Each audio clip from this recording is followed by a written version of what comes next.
That is entirely correct. Hello. Take it away. Hello. Have fun. Good luck. Thank you very much. My name is crayoncrayoff, or Crayon for short, and with me today is Killerchair doing commentary for this run. We're going to be doing Battle Network 6 any percent as mentioned, which is just getting to the final boss as quickly as possible and then hopefully not dying to them, which is in the community referred to as pulling a crayon. So we hope that won't happen. We're going to try and be a little bit safe here. I'm here to remind him that he has to save before risky shit. So yeah, that's hopefully Killerchair's reminders will bring us all the way to the end of the run. I don't think there's really all that much we need to say beforehand. We can do all of that during the run. So if we're all ready on time and we're good to go. We are ready to go. All ready right. to rumble. Chair, would you like to do a countdown? All right, let's go in 3, 2, 1, go.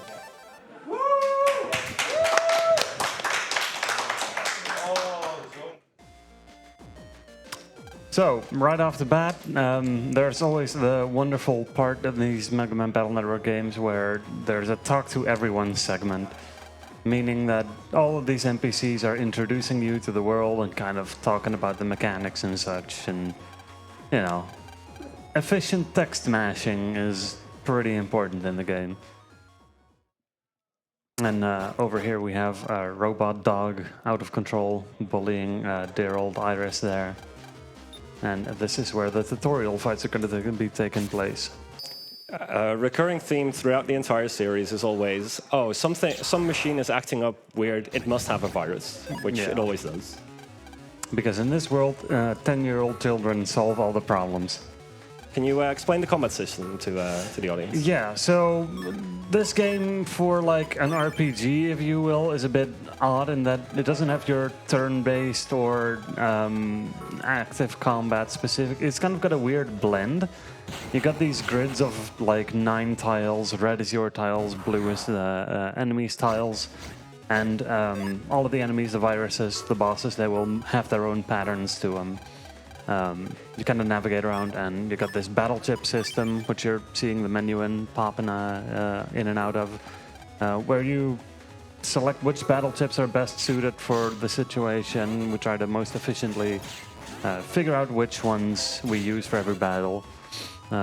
These battle chips are randomly selected from a folder that you have that you slot them into. So it's kind of like you got a little bit of deck building elements to the game.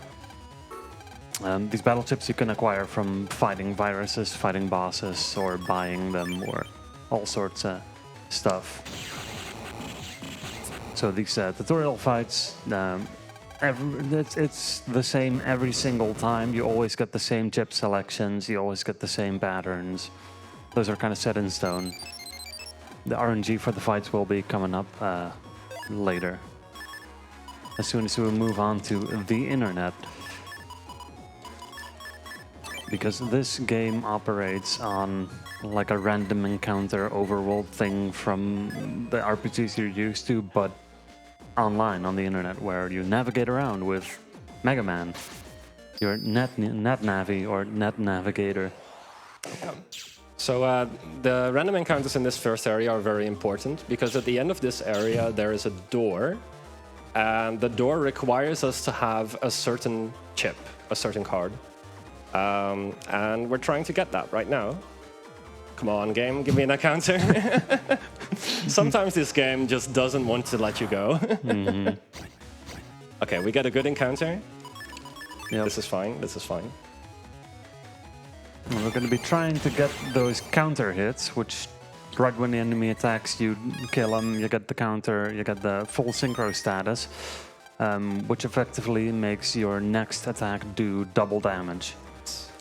It also, so the chip drop is kind of dependent on how well you do in a fight, which is determined by if you're taking damage, if you're moving too much, your rank lowers. But if you get counter hits, your rank increases.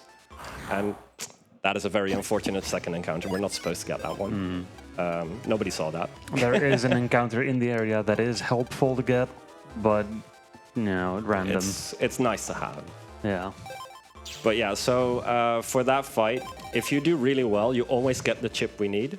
But if you do really, really well, then you get the chip in an A code. And I don't think we explained that yet, but for the chip selection in combat, you can only pick chips that are identical or that have the same letter code. Or the asterisk code or star code, as we refer to quite often. There is a wild card too. Yeah, it's true. Those you can always select regardless of code. Yeah, so on that fight, if you do poorly, you will get the chip you need probably, but it will be in code C, which doesn't jive very well with the rest of our deck. So we want the A-coded one, because then in combat we can pick more chips. And here we have another Talk to Everyone segment. This is where, whenever I run the game, I always accidentally talk to one of the desks and you have to pass through additional text. Yeah, so the weird thing about this, and you might see that later on as well, the desks have very large interaction boxes, larger than the people who are sitting at them, which is very annoying. This is a terrible draw. Oh, yeah. Let's not do that then. So another thing you saw a moment ago is we picked up an item off the little grid thing in the corner. I don't even know what that thing is. But you find a regular memory in there. And reg memory is used to select chips that will always appear in your leftmost slot in fights. Yeah, so every chip has like a sort of memory value. It has a size expressed in megabytes. And if you have enough regular memory, you can pick a chip and you will always draw it first on every fight. We need, I don't even know how much exactly, I don't remember. No. But we need like a certain number of regular memory in order to guarantee that we draw a chip that we need later on in the run. I think it's 16? It's probably 16, I don't know. It sounds about right. You might be confused seeing Mega Man walk around in the real world. Isn't he supposed to be the like internet person thingy? Yes, but this game has a whole story thing regarding robotics and inserting netnavis into robotics to make them appear in the real world, and a lot of other robotics things are going on. Yeah, those robots are only in this entry in the series, and they are called copybots. Yeah. So you can jack into a copybot, and it will take the form of whatever Navi is entering it. Story-wise, that's very important, but we'll be skipping all of the story because, you know, cutscenes. And now we get to our first dungeon. Yeah. Would you like to explain the gimmick? Yeah, so the gimmick of this area is pretty simple. You walk around and you see these fire things appear. The idea is you're supposed to hide behind those blocks, wait till the fire wave is over, so you will not take any damage. However, our routing and activating these fire things at the right time will actually make it so that we barely get encounters, because it negates being able to get encounters for a bit. And we don't really care about damage because the fights are easy, so even if you do get encounters, it's not too much of a problem, can even run away certain percentage of the time, and we jack out later anyway to jack back in, get to the start to be at full health again for the boss fight. Yeah. And also, fun fact about the fireballs, they look kind of scary, they damage you, but they can't actually kill you. No. So they only do 10 damage. Oh, I didn't get the right chip drop, that's unfortunate. They only do 10 damage, so yeah, as you see, we're at 17, now we're at 16. But if we were at 10 HP and we run into a firewall, it would just bring us down to 1 HP. And then after that, even if you get hit by a firewall at 1 HP, it won't kill you. So we're not really too worried about those. But during the firewalls, we can't get encounters. So yeah, they're actually kind of useful. Yeah. And we trigger them intentionally for exactly that reason. Also, the music in all of the main comps are all absolute bangers. The soundtrack is brilliant. The boss fight theme coming up in a bit is also absolutely wonderful. There's so many people who've done covers of that song. Okay, made it to the prod. Yep. That one is actually kind of tight, that Yeah. movement. You might get hit by the firewall, lose a couple of seconds. Yeah, so if you talk to one of these burning Mr. Progs that we are trying to save, right before the fire hits, the firewall just despawns. Unfortunate. I tried to go too fast. Yeah. That is actually one thing that is very confusing in this comp. When you can hide away from a firewall, you don't want to go too quickly, but you also don't want to wait too long, because then you might as well just have gotten hit in the first place. So there's like a balance you need to find.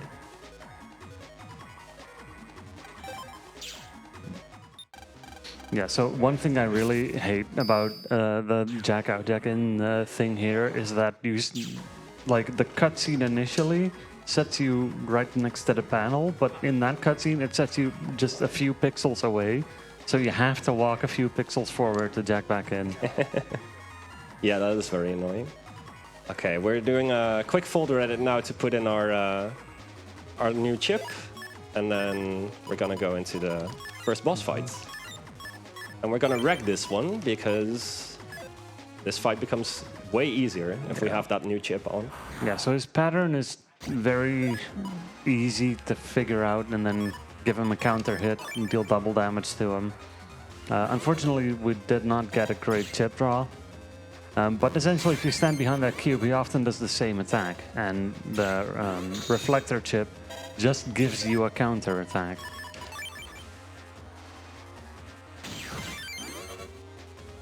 So of course we want to keep the full synchro counter things going for the double damage throughout the fight. Hopefully draw higher damaging chips. And this is one of the few cases where seeing the opportunity for area steal into a white sword is good. You don't get to do that very often.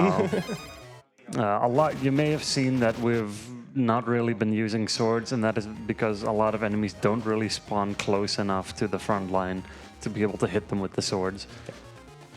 Also, I think this is a good moment to talk about the movement, because to some people it might look a little bit weird, where I'm like rubbing my face up against every wall.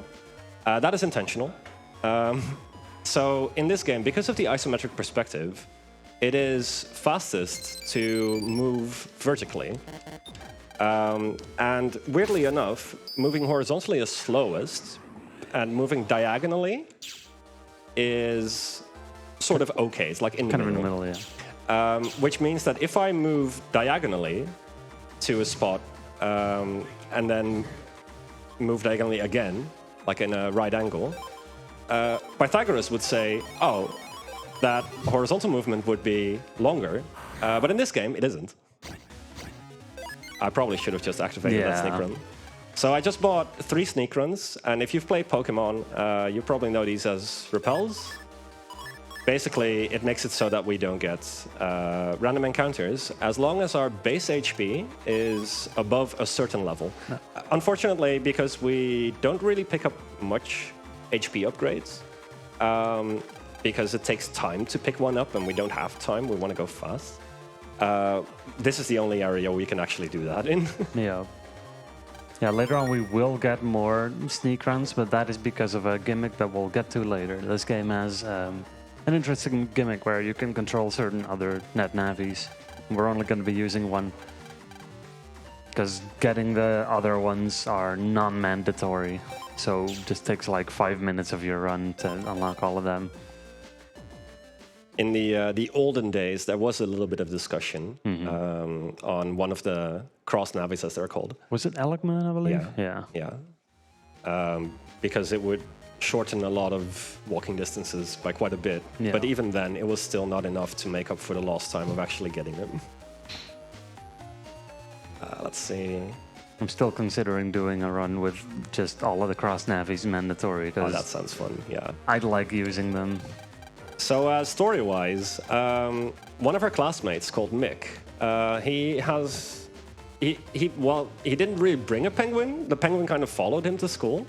And also we are dealing with anime protagonists, so nobody actually knows what a penguin is. So they call it like a pelican, or oops, that's not where I want to go. Yeah, so we're trying to find out what's wrong with the penguin, what's going on. Currently, we're figuring out what do penguins even eat. Yeah, this is a very educational game. It turns out, we asked the biology teacher, and the biology teacher doesn't know. So he asked the person who feeds the pets at school, and he's like, oh, I'm not entirely sure, but I think they eat fish. And it turns out that his grandpa is a fisherman, and he just got back from a fishing trip, conveniently. So we're going to go say hi to his grandpa and see if we can nab us a fish. And then we find out that his fish box is apparently got a computer in it for reasons, and it's got a virus in it because, I don't know, everything in this world... It won't open, so it must be a virus. I'm not getting very good rolls today. Okay, this is fine though. Throughout the series, the most silly things get infected with viruses. They're all hooked up to the internet. Everything in the future is hooked up to the internet. Like fridges, ovens, toilets. More on that later. Foreshadowing. Toilet-based foreshadowing. We helped the grandpa open his fish box, and because he's so grateful for us helping him, he gave us a fish. So now we go back to Mick and his penguin, who've been standing here all this time. Yep. We feed the penguin, and now we got to find out where the penguin came from. Now, to do that, we can't just... We don't have Google in this universe. No. So we have to go on the internet and go to the message board and see if anybody has maybe lost their penguin. Yep. So what the future holds for us is going back to the days of forums, but you have to have your digital navigator walk to the forum. Yeah, so it's somehow even worse than Snail Mail. Oh, yeah. But it's online, so it's cool. Exactly. You get to do cool things like fight viruses physically.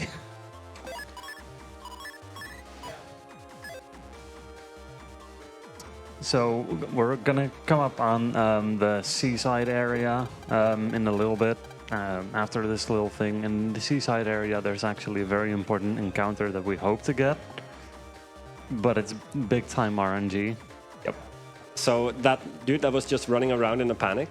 No, I'm picking up that next time. Running around in panic. I really like how in the English version, because that's the version I can actually read.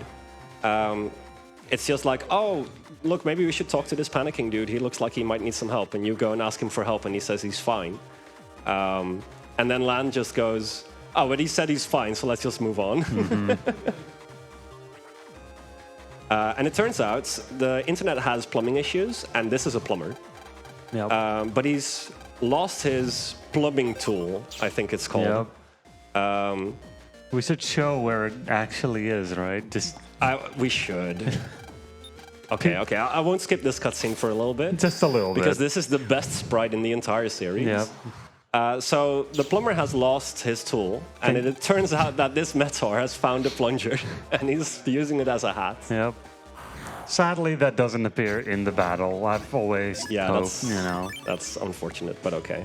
At least we get to see Plunger Meteor. So we're doing a specific setup here that just kills everything. Hit both of them.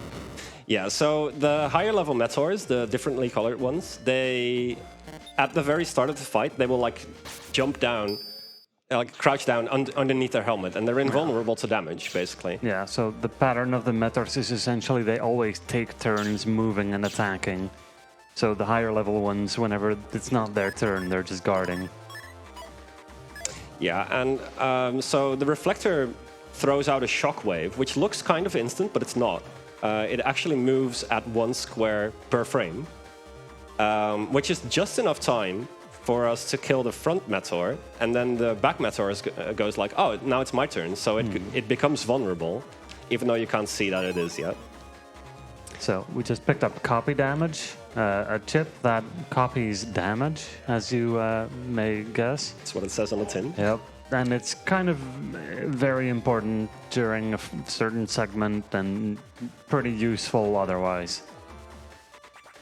So now we're in the seaside area. This is where we're hoping to find a couple encounter options. One of them is good, the others are meh. And this is bad. Terrible. Yeah, so this area is basically the same as the first one, where we're looking for a specific chip because we need that later on. Unfortunately, the enemies that drop that chip, their drop table is kind of unfortunately modeled after Battle Network 1, where everything had a 50-50 chance of dropping a chip or giving you money. These enemies do that too, but we need their chip. We don't care about the money. This is very unfortunate. Yeah. So it looks like our encounter RNG in the area is not quite great. There is a backup to get the chip we want. We might get a third encounter. Maybe? We will see. If not, the backup is essentially a fish stick stand. And, oh, well. Called it. And we get the same encounter again. Wow. Okay, the game is just trolling me right now. No. Not having it. Sometimes, yeah. Sometimes the game just decides today is not the day. Yep. So the fish stick stand essentially has the one virus that we need, but only that virus, making it a fantastic, fantastic place to have as a backup. Let's see. I have to go back to school now. Yeah. Tell Mick all about what we learned on the internet. Yeah, so it turns out that like one town over, there's Seaside Town, which is famous for its aquarium. And nobody's figured out that maybe the penguin came from the town famous for its aquarium. But, you know. So we're going to do that backup real quick right now, so that I can do put a chip in on the folder edit. Yeah. In the meantime, the thing you saw us travel on is called a lev bus. When walking up to them, you've got like the options of traveling between the different towns that we're going to be visiting. It's very easy to wrongly select the lev bus we need to have. So we always try to kind of maybe slightly slower select it or risk the encounter or the wrong selection and having to sit there and think about what you've done. It's so painful. Yeah, we've all done it. Like all the runners, we've all done it. And that's the first 50-50 we lost. Let's toss another coin. So we're just... There's nothing else to do here. If the host has anything to say, I think now's a good time. Yeah, all right, thank you. I do have something to say. I'd like to thank Anonymous for a €25 donation. And with that said, I want to point everyone out to the donation incentives we've got going on. This donation went to... Oh man, look at this preparation. Oh, help. It's okay, I'm going to be here a while. You've got time. Cool. Let me look it up real quick. Oh.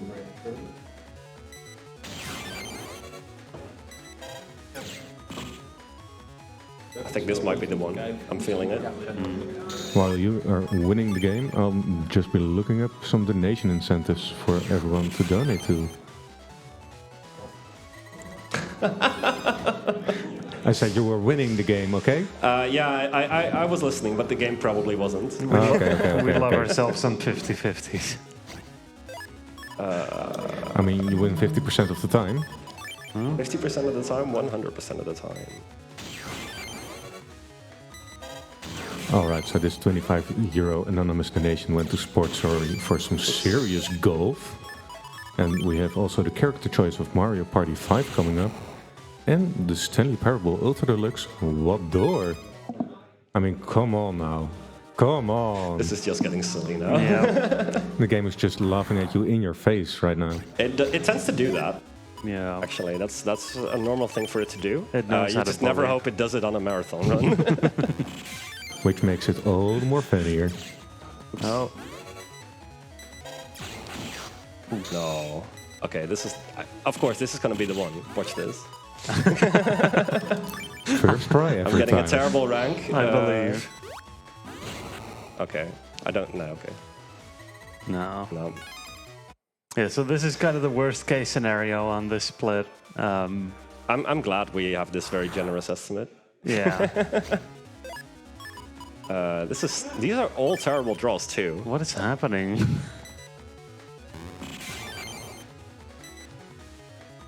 just gonna wait here. Mm-hmm.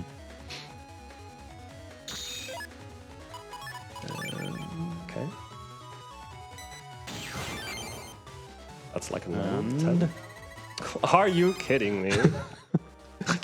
So I think the worst we've seen of this was during... So Team BM was organizing a tournament, and we were doing speedrun races of this game, any percent. And I think the worst we've got was when somebody had to do this 14 times to finally get the chip they needed, which kind of made the race not really a race anymore, because there's no way you can catch up from that.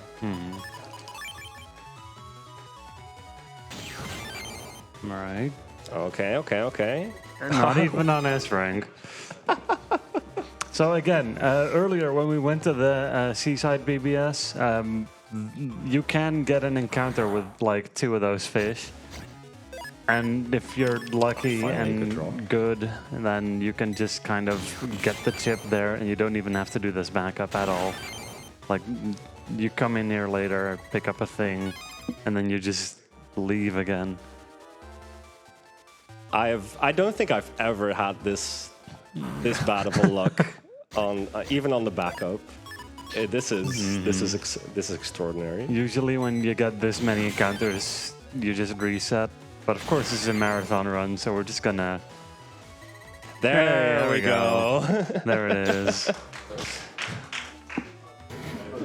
Okay, so I was, you know, when you're doing a marathon run, you never expect it, but you do kind of hope that you maybe do well enough to PB live on the marathon. This is never going to be a PB now. No. And yeah, normally if you don't get the encounter you need, or the chip you need actually, in that seaside area, that's a reset point. It's probably the biggest reset point in the entire run. Yeah. When you're first starting out, it's really not that big of a deal to go for the backup unless you do what I just did and be very, very unlucky. But yeah, normally if you're bringing down your time a little bit, then really you need to reset there. You really can't afford to take this much time to do this. Okay, let's put that in. Yep, we got ourselves a little folder edit and some other tutorializing of stuff in the game. Where is it? And some reselecting chips on the reg. So open this email. We don't really read many emails because you get spammed by them. And here is the Navi customizer. This is like one of the big main mechanics of making Mega Man very, very powerful over the course of the playthrough.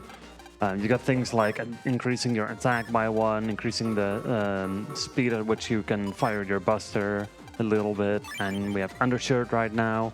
There's also charge +1, making your charge buster faster. Undershirt, by the way, is if you take a fatal hit, you get set to 1 HP instead of dying, so you get a little buffer space. But later on, we're going to be entering some codes into a machine, getting very powerful programs, and that will be our loadout.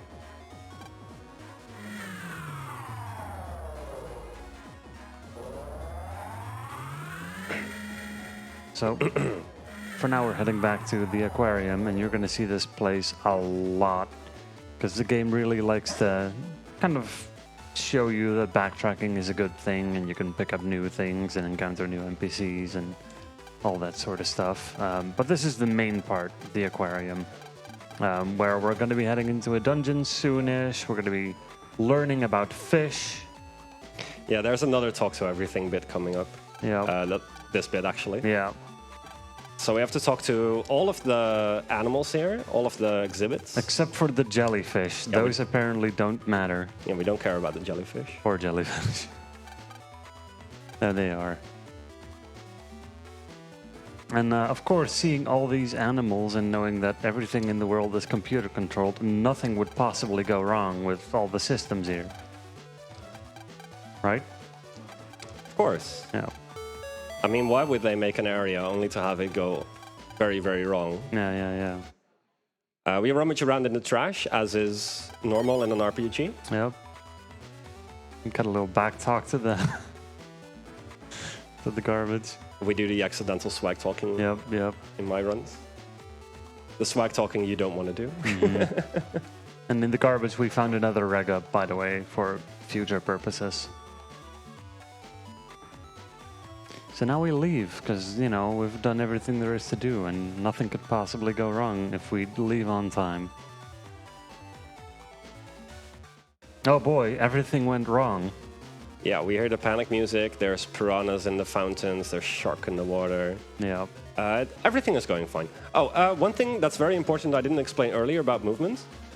When you change directions, you stop moving for a single frame. And one of the most important skips is coming up right now. Yep. It's called penguin skip. Yep, let's see if we can do it. I didn't get it. No. Oh. Okay, so if you round that corner tight enough, then you don't have to change directions. You could just keep running straight. So it's a skip that literally saves 2 frames of movement. Yep. But the meme in the community is to make it seem like it's very, very important. Yeah, it's penguin skip. We can always make it up with the other meme skip, which is coming up right now, called copybot skip. And I did say skip twice. That was not a mistake. So right now, there's like an elephant seal in the way of where I need to go, and she really likes her beach ball, which for some reason sinks in water, which is full of jellyfish. So we talk to this copybot, and we go play as Mega Man. But after the cutscene, when you talk to the copybot, it turns Lan around, but doesn't actually put Mega Man in the copybot. So it's very easy to just go back to that area with the elephant seal as Lan, accidentally. Yeah. And then when you get there, you realize, oh, I'm not playing as Mega Man. I can't progress here. I need to go back, which always feels really bad. When you do that, it's called copybot skip. So when you remember to talk to the copybot again to actually put Mega Man in it, that is referred to as copybot skip. So we successfully did that. And now we're at the aquarium dungeon, where we're going to be making our way towards Dive Man.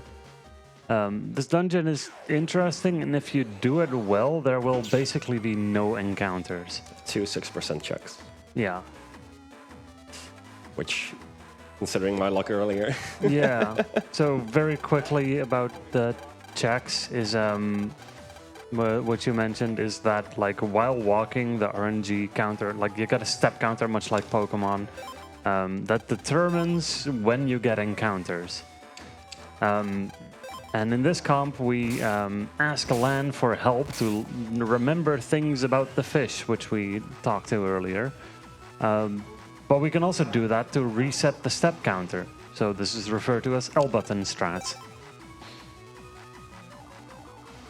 And if we do that at the right points, right before the encounter checks go off, we can kind of just decide, no, we don't want encounters. And there's a few spots where we can't, well, I mean, you could do an extra L-button strat to prevent it, but optimally, you just hope that the 6% chance of an encounter doesn't happen. I don't actually remember where to do the extra L buttons, so I'm not going to be doing that. No, we're just going to gamble on the 6%. I don't even know them either. So the other gimmick in this comp, as you may have seen, is these progs are fish programs, which makes no sense, but just ignore that. And they've forgotten which fish they are.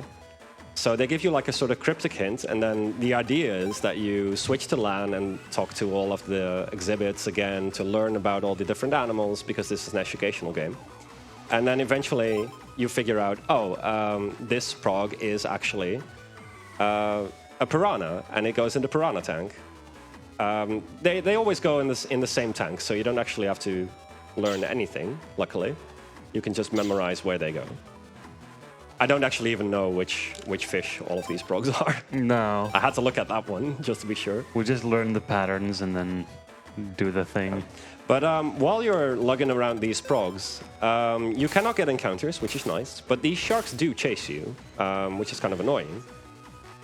The darker sharks, the blue sharks, they try to sort of follow you, and the red sharks, they have a fixed movement pattern. They always go the same way.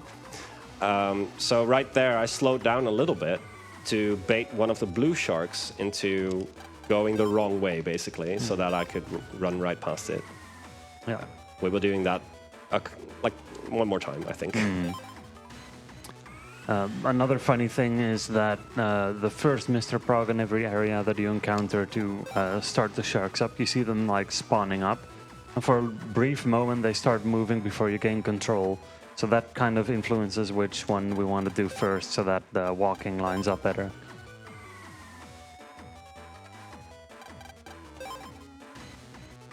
Okay, I'm going to be slowing down here again. Yep. And I think now is also a good time for the host if you want to read out maybe a donation or someone. Yep.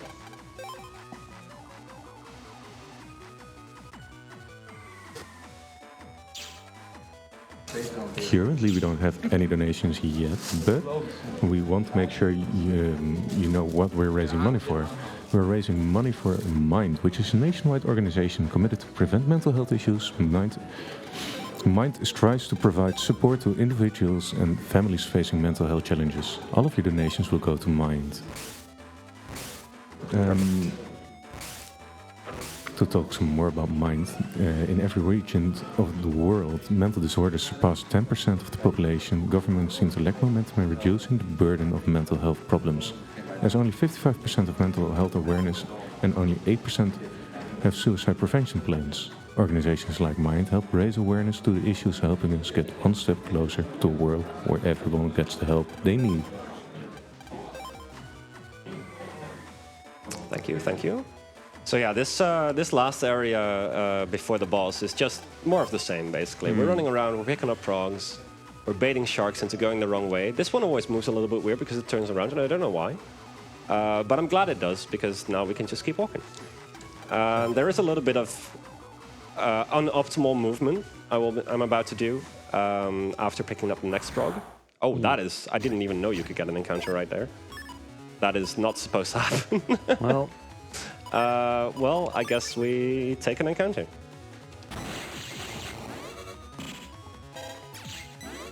Yeah, so because of the Navi customizer giving us that attack +1, you could at least see there that our Charge Buster now does 20 damage. Because the Charge Buster initially starts out at 1 damage for a normal shot and then times 10 for the Charge Buster. So here's the unoptimal movement. I'm walking around a little bit just to bait this shark.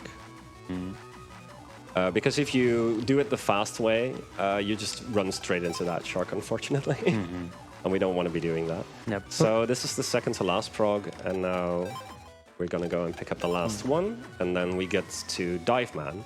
So there's actually a shorter category for this game called Delete Dive Man, and it's exactly what it says on the tin. You just play up until this point, you kill Dive Man, and that's the run. I am actually a world record holder in that category for both the Gregar and Falzer versions of this game. But that's mostly because all the good players don't really care about it. Yeah, shoutouts to the Team BN community. Lots of cool people. Whoa, okay. That's... Interesting draw. Yep. So, Dive Man. He is a troll. He likes to sometimes attack, and sometimes he does not like to attack. We want him to attack because we can then get counter hits on him and get that ×2 damage. However, if he just isn't feeling like it, then, you know, good luck. The fight will just go slower in that case. Yeah. Which is probably the most frustrating thing about running Delete Dive Man. If you're actually trying to go for a good time, you need him to cooperate, and you need him to attack, and he just almost never does. Which is very annoying. No. You also may have seen when Crayon threw the mini-bomb that it hit him when he dove down. For some reason, mini-bomb just can't hit him when he's in his dive state. So that at least is a nice thing about that. That is a very interesting draw. Oh.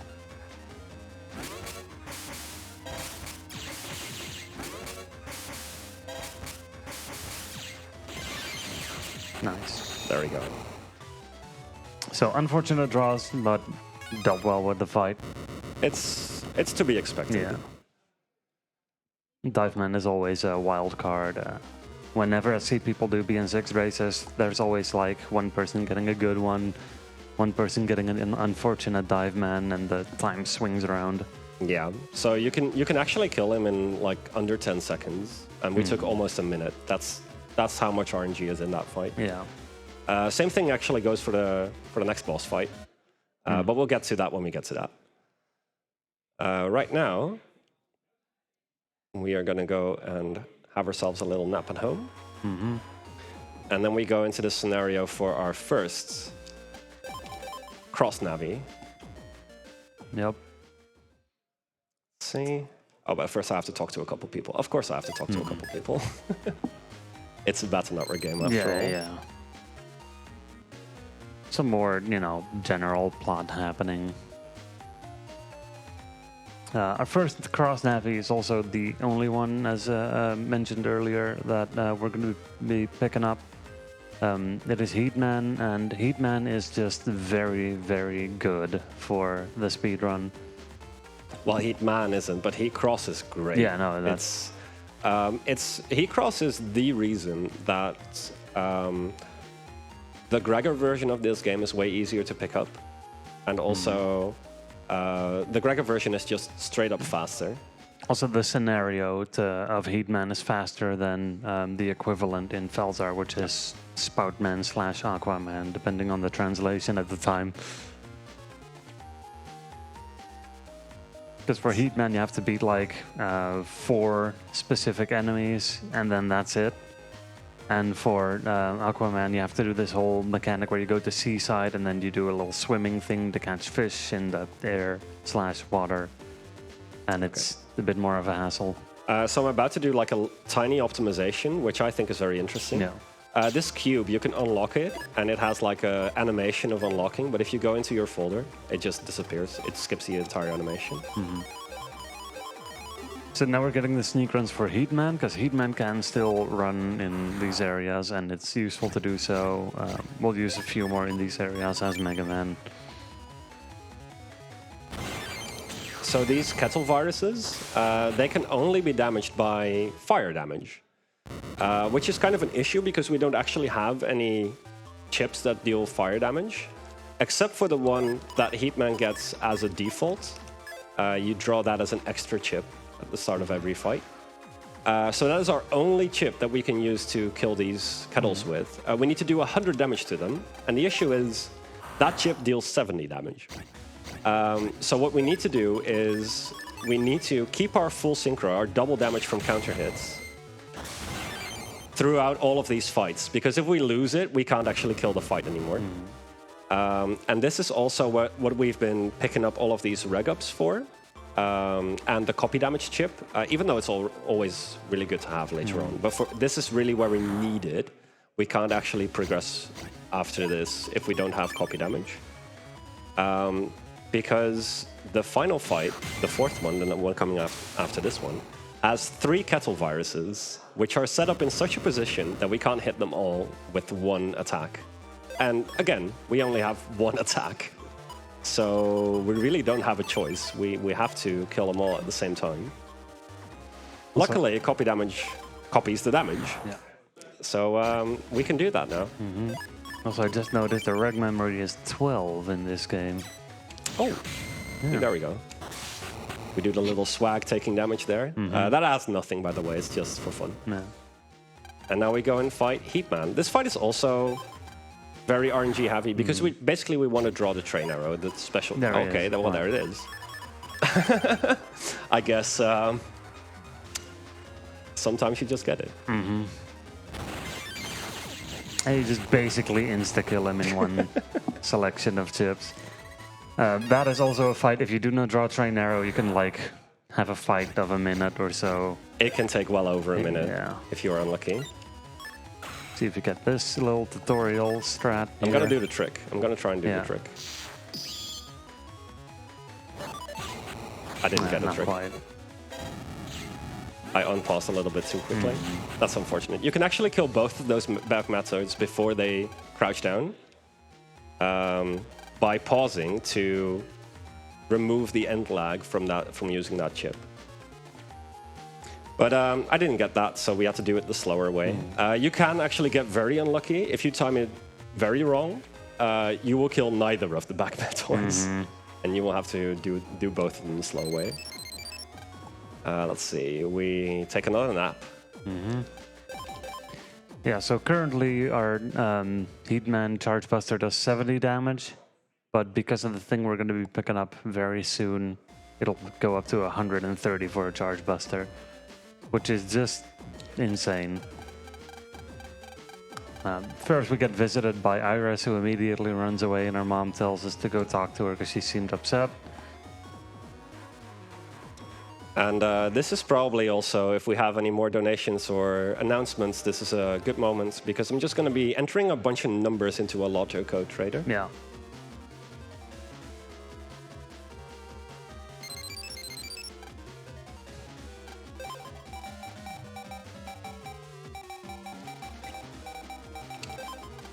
So we're just picking up a bunch of cool chips. Mm-hmm. So you're supposed to find these throughout the game, and I believe there's some of these are only listed in like old Japanese newsletters or something. I think so, yeah. And some were distributed at events or something. Yeah, that sort of stuff. But of course, the codes have always been in the game too. Since the internet knows, we know. So we just enter all of these very powerful chips and programs. That's 5, 7, 9. During your code entering, we have also some, well, codes maybe, I don't know, sponsors and prizes, we do have them. Donating during this year's BSG will give you more chances to win prizes than ever before. We have several plushies, paintings, and gaming headset displayed, and game keys. See, some codes, we do have them for you as well. Only if you donate. Talking about sponsors, we have our microphone sponsors, which makes me sound very, very lovely, as I'm being told. BSG is happy to welcome Lewitt as our premium microphone sponsor. With a focus on your needs and the help of modern and precise manufacturing techniques, Lewitt creates audio gear that makes you sound exceptional, whether you're a recording artist, content producer, or streamer. If you want to upgrade your stream to the next level or need an edge in the studio or live on stage or in front of your stream, check out the extensive Lewitt library of award-winning products. I mean, every product won an award. To find the right microphone for your budget and needs. So thank you, Lewitt. All right. So you just saw a whole bunch of folder editing. We got all the codes of the things we entered earlier. A bunch of very powerful chips in there, including a chip that used to be limited to the Japanese version only, but in the Legacy Collection, which we're playing on, it's kind of a weird blend between the Western and Japanese versions of the games. Oh, you can actually get a hackjack on the English version. I didn't know that. Can you? Well, no. I mean, if you play the Legacy Collection in English... Oh, yeah. You can still get the hackjack? I believe so, yes. Because it's... yes, because I actually replayed the game this year. So normally that would be Japanese exclusive. Yeah. But it's a good chip. It does a bunch of damage. It's star-coded, so it fits with almost anything. And it is without an element, which is important later on. Which is also why we get rid of all the swords, because in this game, swords have element. They are sword elements. Yeah, so the Legacy Collection actually has like the whole post-game thing from the Japanese versions in it, regardless of which language you play on. I see. So like all of the stuff, the whole Boktai crossover is in there. So yeah, this is probably... this is a gimmick to break up the gameplay in this version of Battle Network. This is soul weapons. There's these enemies set up all over the place. They come in different colors. Red ones take 1 hit to kill, yellow ones take 2 hits to kill, and blue ones take 3 hits to kill. And we are given these soul weapons. The dagger at the top only extends 1 square. The longsword extends 2 squares. The axe gives us a wide attack like this. And then the gun gives us a long-range attack. And we have to sort of get rid of all of these evil spirits to progress to the next area. They were always set up in the same way, and we just try to get tiny optimizations here. Like you try to do the menuing a little bit faster.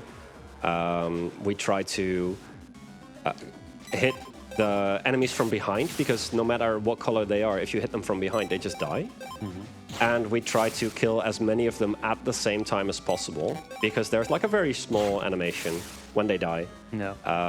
And so if you can combine that with another evil spirit dying, then you just save a little bit of time. But all of that is very, very minor, and it is just kind of tedious to go through. It's fun on a casual playthrough, I think. Yeah. I quite like this mini game. I thought it was neat to have like a little bit of a puzzle element without having it be your entire game, like in BN5. But yeah, if you do this hundreds of times, it gets kind of annoying. Yeah, during the speedrun, I like to use this moment to, you know, have a bit of a casual chat with the Twitch chat and all that, just see how people are doing. Yeah, speaking of, I hope people in chat are doing very well. Hope you're all staying hydrated. Oh, that is actually a good point. Oh, yeah. Next time I go on a left bus, remind me to drink something.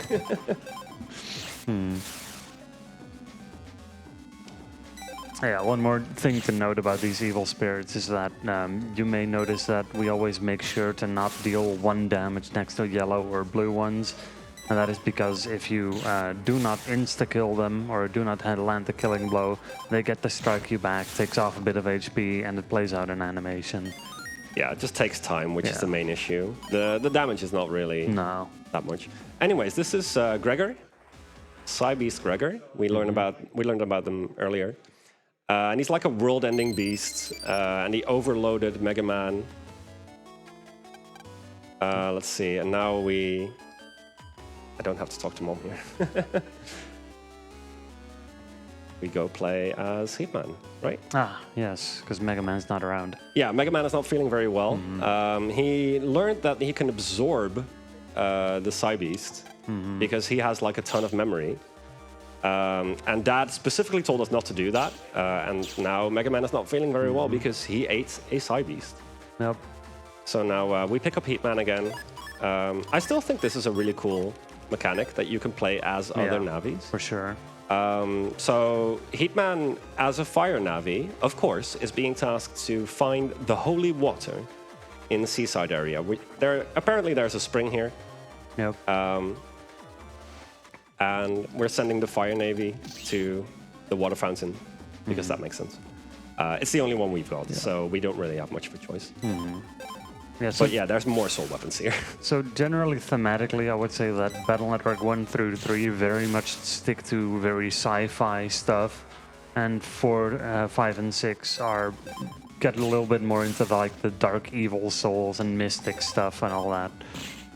So there's kind of a interesting little switch from just staying to tech to now things have evil souls.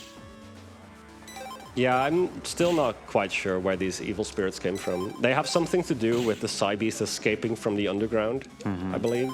Yeah. But the Psybeasts are not really described as evil, so I'm not entirely sure. They're just destructive, really. Like, they really are beasts in the truest sense of the word, I suppose. They just exist and live to eat. Yeah. I think in the story they described that Gregar is like an amalgamation of viruses that took shape, and then Felzar was engineered to kind of combat Gregar and put him in place, but then they both became a problem. Yeah, it gives life to one of my favorite memes of all time, where... So, in story, Psybeast Gregar is like... just appears and starts wreaking havoc on everything. And then scientists make a giant bird to fight it, like Power Ranger style. And it somehow goes wrong, surprise, and they start like fighting and destroying everything together. Sort of. And then there's this meme with this SpongeBob meme where it's like, oh, what could possibly be worse than a Psybeast? I know, 2 Psybeasts. And it's, I don't know. It's so good. Yep.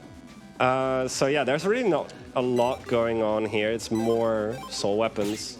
One thing that is kind of stressful in this area is there's all these one-way movement panels everywhere.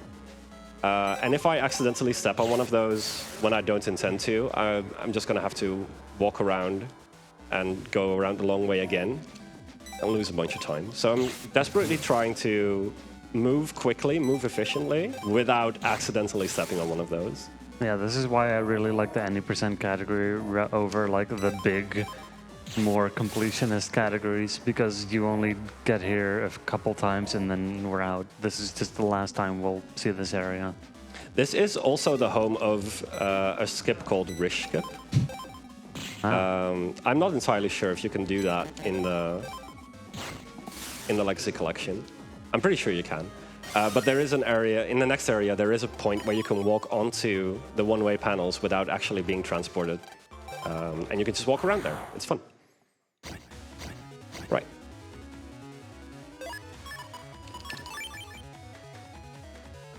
Yeah, so there's a gate that we need to go through that requires you to fight it. The earlier gate that we opened, by the way, that gate is very important because that is one of the main reasons why we had to pick up Train Arrow, because that gate is locked by you having Train Arrow. Yeah, that was the other gate we needed the chip drop for. Let's see. Okay, don't do anything silly here. Just do the strat. That is still very swag. I like that. Just have him move into it. Yeah, just wait there until it moves into the flame pillar. Yeah, right. So these guys who give you the weapons are like navies of the officials, like the people, kind of the internet peacekeeping folks or someone. But they're kind of incompetent. I mean, at least the first few, they got knocked out. They got overwhelmed. Yeah. They were like, "Oh, I can't go on. Please, here are my soul weapons. Please finish my job for me." Yep. And this guy's just standing here. I don't know what his deal is. I think he just got scared or something. I don't know, but since I can't read what he's saying, I'm choosing to believe he's just like, "Yeah, I'm not doing this. Yeah. I'm being lazy. No, I'm out. Can you do my job for me?" You're a 10-year-old. You can do this. Here are a bunch of weapons. Go wild. Yeah, the plot of these games is very silly and very fun. It's even funnier if you skip all of the cutscenes, because then you can kind of fill in the gaps yourself, and it becomes even sillier. Yeah. But yeah, this series is not. It does actually want to be kind of funny and lighthearted in a lot of places. It does go pretty dark and deep there are sometimes. some points of the lore of the game that I'd rather not. I'm not going to spoil them, but there are some entries in the game where I genuinely had emotions. Yeah, for sure. Ooh, this might be a good roll.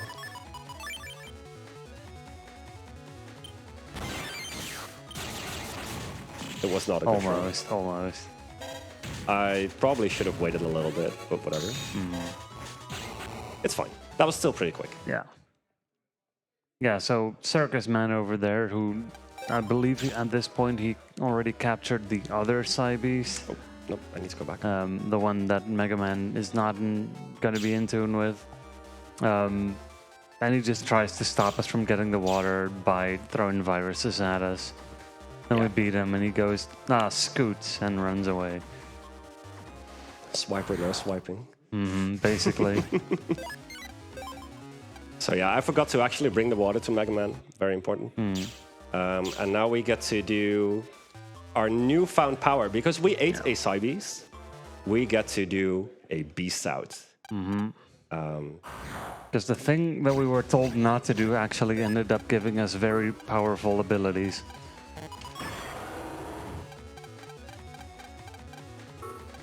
So what this does is null element chips deal 30 more damage, and we can also charge them. So that's a 3-shot ability with plus 30, so that's 40 times 3. It's good. Yeah, also Mega Man gets a sort of targeting system for whatever reason. So when you use a chip, you just jump into range. And in Gregar's version specifically, Gregar gets an ability called Super Armor, which means that when enemies hit us, we don't flinch, which is actually way more powerful than it sounds like. Because not only does that mean that you can just jump into enemy attacks to hit them if you want to, it also means that your your busting levels are actually higher. Because getting hit is not actually what's lowering your busting level. Getting flinched is what's causing it to lower. We don't actually use any of that in this run because we've got all of the good chips that we ever want, and we've got like a bunch of extra stats from our Navi customizing. And this is the first time we get to use them. This is one of my favorite fights in the game. This is Circus Man. He just jumps around, and we just flamethrower him down until he falls over. So this is why Heat Cross is so good. We just usually don't select any battle chips at all, because Heat Cross just deals so much damage. There's not really a point in using many other chips. There's like a couple that are good enough to use there, like Mega Boomer and... Yeah, so the cool chips that we picked up from the lotto codes earlier, those are some of the chips that we sometimes want to see, but not even all of those. Whoops. Let's see. Go home. So a lot of times, especially when you're trying to optimize for time, you don't want to do heat cross because it takes time to do the heat cross animation, and we don't have time. We want to go fast. But when you're first starting out, or like an intermediate runner, so to speak, I don't actually have any sneak runs, then really it's very nice to just have a strategy to fall back on. Heat cross is almost always the correct answer to deal with the fight. Or at least like a decent answer. There are like 1 or 2 fights where you really, really don't want to heat cross because there's lots of water element viruses and you will probably die. Yeah. Let's see. Yeah, so in this point in the run, we have this little sort of gimmicky, puzzly thing to try and find these solutions to the puzzles, find these NPCs again, and then if we win the contest, because it's the contest thing, then we get to go to the Green Town, right? Well, yeah, that's the next part of the run. Story-wise, what we're doing here, there's an exposition that's going to be held later on. And this is a contest for the Navi, who is going to be the tour guide there. So we want to do that, of course, because, well, the game won't let us progress if we don't. But we want to do that, of course. And so they give us like these riddles. For example, this one is, I think it has something to do with seals. Yeah. I don't even remember what the hint was. I know the next one is very annoying because it's a fish that cannot swim. Yep. And it turns out that is fish sticks. Yep. And I tend to argue that fish sticks are, yeah, I guess they're made of fish, but they're not fish like, anymore. Yeah, I mean, it's like saying, like a random animal that cannot walk. Yeah, if you kill the animal, then it stops walking. That is true. But I don't think it makes a lot of sense. In the Japanese version, I think, I'm not entirely sure what they're called, but they're pastries. They're pastries shaped like fish, which makes a lot more sense in that regard. And then the worst one, the third hint, is always looking at crayfish. Yep.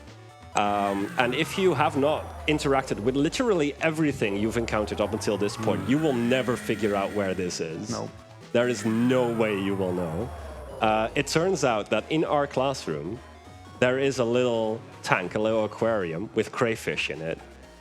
And if you interact with that now, it will be like, oh, what is looking at this tank then? And it turns out that there's a security camera we have not had the pleasure of interacting with yet. And that is the answer to the riddle. There's a lot of casual players who get really, really stuck in this bit because there's nothing else that points you in this direction. Yeah. You just have to kind of talk to everything, literally everything, to find this, which I think is nonsense. Yeah, it's a little silly. So now we're gonna go talk to Mr. Quiz. Yes. The reward from answering his questions is not important. What is important, though, is that it unlocks a later quiz NPC. Quite a while from now still. But he drops one of the best items in the game. Yes. I think Mr. Quiz here gives you... I always forget about that girl. Yeah. Mystic Wiz here gives you like some sort of key item that has a lotto code written on it. I'm not even sure what the lotto code is for. It's not very good. We don't need it. That's the point. Making a wild guess, probably an untrap or something. It's like a full energy or something like that. Speaking of, I should have probably written down the lotto code for that, but that's too late now anyway. We'll figure things out on the way. Yeah. It's going to be fine. If you need a safety thing later on, Heatman could go pick one up. Because he gets sneak runs anyway. Or have you already gotten those just now? No, I got 2 sneak runs right now, so I'm going to pick up more later on. Right, anyways, we picked in the fish sticks comp, we picked up an unlocker, which unlocks this purple mystery data, which has Black Bomb in it. Black Bomb is, it's not Gregar exclusive, in the sense that you can pick it up on Falzar as well, but on Falzar it's really not quite as good, because it requires fire damage to go off. Let's see. Yeah, big folder edit. This is a folder edit that is quite lengthy. Let's see, and then get rid of these. One more. Sort by ID twice.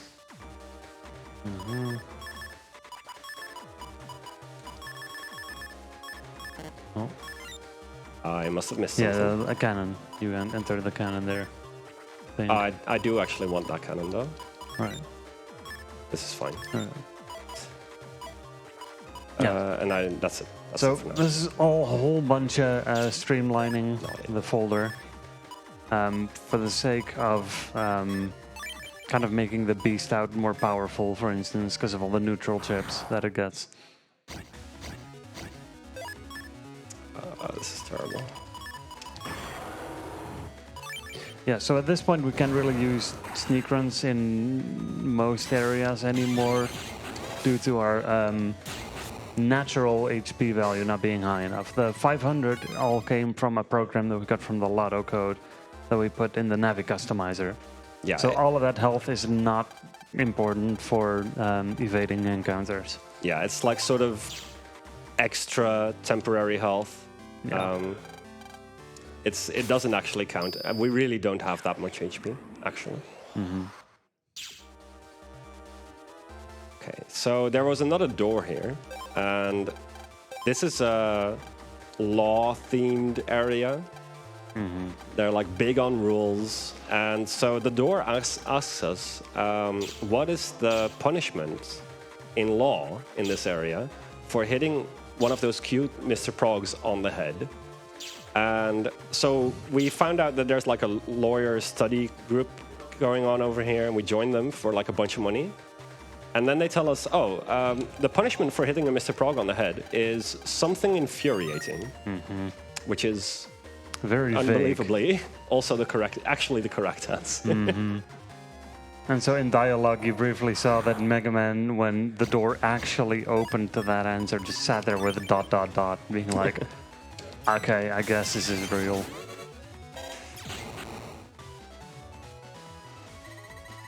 It's a very silly game. Should have just thrown out the air spin. Whatever. It's fine.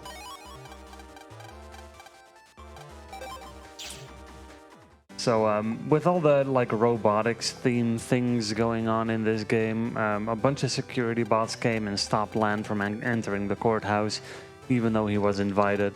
So it was all, oh god, what's happening now? And the guy who invited Lan is like, oh, I just in a hurry forgot to pick up your ID. Go pick it up on the internet, which is what we just did, and now we're allowed in. And we see the judge tree. The judge tree is literally a tree that has a computer built in, and it is the judge. It decides on every court case in this area. One person built this thing, and nobody sees an issue with this. Nope. Because, you know, it's cool. It has a computer in it, and how can it possibly go wrong? Yeah. It's a to tree. be fair, they do say, okay, he's never made a wrong decision ever. Which is honestly more than can be said of some human judges. However, one person being in control of that thing and in that sense in control of the entire justice system might not be the best Be a idea. bad idea, yeah. So yeah, we get a disturbing email. Mom asks us to come back home. Dolphin. Dolphin is in the way there. We don't like Dolphin. He's an NPC called Dolphin because he's an excellent swimmer.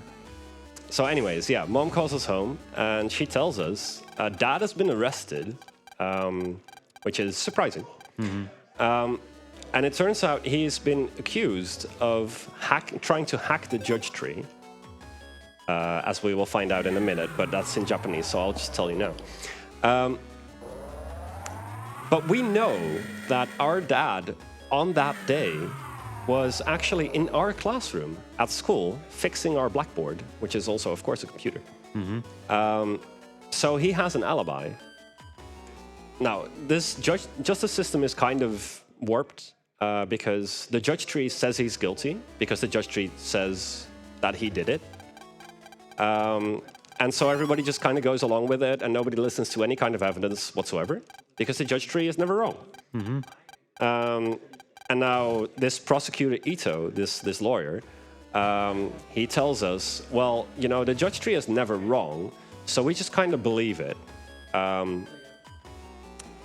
And instead, you will have to prove that he is innocent, because we have no reason to doubt the judge tree, which sounds like a horrible basis for a justice system, but that's neither here nor there.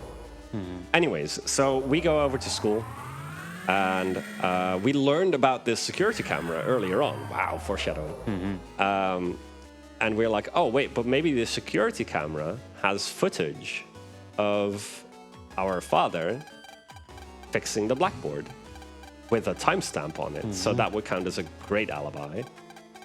So yeah, let's go check that out. Also, Mr. Mac calls our dad old. And Lan is very offended by that for whatever reason.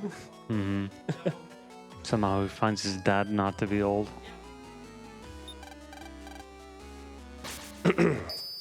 So now we're finding out that there has been tampering done with the security cameras. So we don't actually have video evidence of Dad being here. And there's a virus there as well. Which is definitely not suspicious. Just gonna do it this way. Oh, whoops.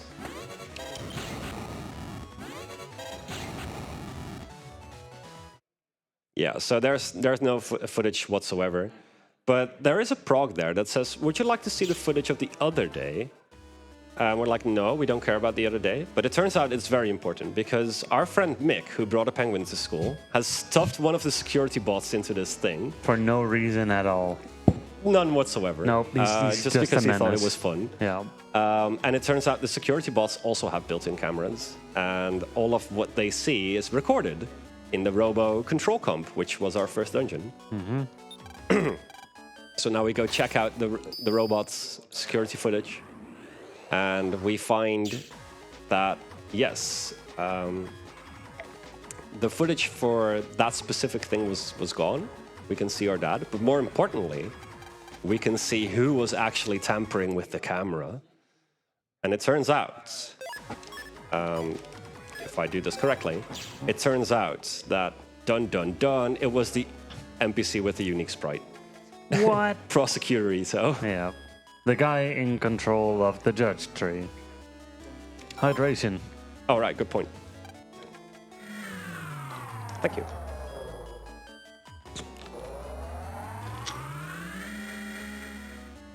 Teamwork. So the left bus animation taking so long is very annoying if you go to the wrong spot, but it's very nice to have throughout the run, because it gives you a chance to have a sip of water. Yeah, because this game surprisingly kind of keeps your hands occupied constantly. Like, for an RPG game to have that much active input required is actually kind of cool, but also locks your hands in place. Yeah. So yeah, anyways, we confront Prosecutor Ito with our evidence, and he's like, oh, no, you found me out. So then he causes all the security bots to attack everybody by having the judge tree pronounce everybody guilty. Guilty of what? Nobody knows they're guilty. So over here, the door that is like the door to the control room of the judge tree is locked by a very complicated 3-digit password. Yeah, it's something you can just look up. Yeah. Because it's like It's the number of a law or something. Yeah, the law for NetNavi rights. Yeah, which it turns out is law 153. Yep. So basically, everybody here who has been studying for law knows this, Yep. the code to this. So one. anybody could just waltz in here. But no, this is definitely not a terrible idea. So here we see the computer, and now we get to Judge Tree Comp. Yep. And we're gonna try to not touch grass because we're gamers. Yeah. So okay, again, this place is big on rules, and the rule here is you cannot touch the grass. If you touch the grass, then a gavel will come after you, and if it catches you, it will throw you back to the beginning of the area. So we don't want that to happen just yet. Actually, no, we never want that specifically to happen. No. But we do want to step on the grass at some point. Yep. We're gonna break the rules in order to go fast. So this is just one of those basic puzzles where you... Ooh, that was close. Yeah. If you step on a panel, you cannot step on it again, yada yada. We have to step on all of these buttons to open the door.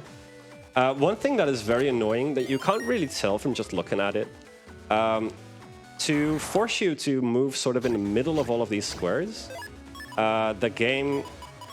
I'm just not going to think here. The game just...